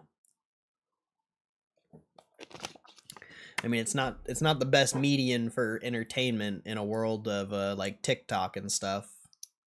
I feel like it would be hard for someone who scrolls TikTok 8 hours a day to watch a live stream. Unless you're like one of those like constantly like doing shit live streams, constant like pop-ups and stuff like that. Yeah, I made good profit. Nice, bro. Nice. That's awesome. Yeah, I'm just lazy, bro. I just invest in my GameStop, and we'll see what the future looks like. I know there's a lot of trades out there. There's been a lot of trades, but I mean, when you're looking out decades, a lot of this short-term stuff is like, to me, it's not that important. I've been trading for a long time. I've made a lot of money trading. I've lost a lot of money trading. I'm ready to become a multi-millionaire. We'll see. We'll see if it works out, though. We'll see. I might be like 70 years old when I'm a multi-millionaire, but I feel like the Lambo will still drive the same. You know? I think the Lambo is going to drive the same at 70. It's going to now 70. I might have more fun driving the Lambo at 70 because there's nothing else to do. Like, what else are you going to do when you're old? Might be the only thing you have to do is drive the Lambo.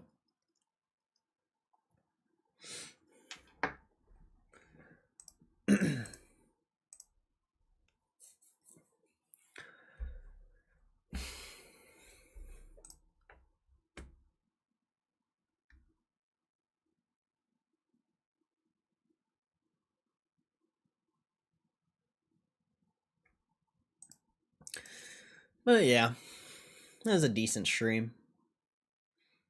It's I'm not getting shit on as much for talking about GameStop. That's pretty interesting. Rewind like 6 months ago, 8 months ago, I mentioned GameStop on this stream, I'd have the whole chat shitting on me, bro. I'd have the whole chat shitting on me, so there's definitely a shift. Definitely a shift in narrative. Or maybe people's perspectives.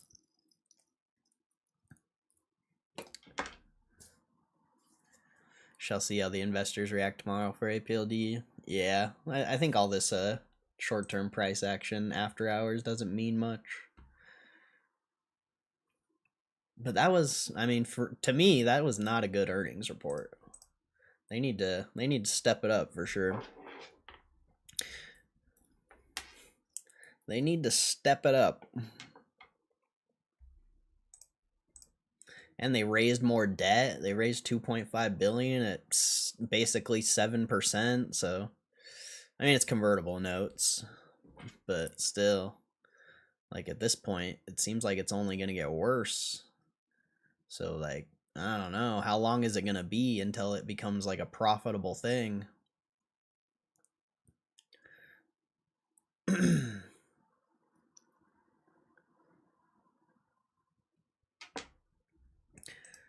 I guess we'll see.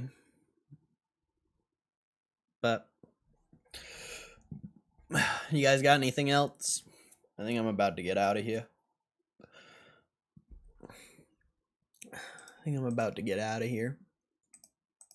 Unless you guys got something else.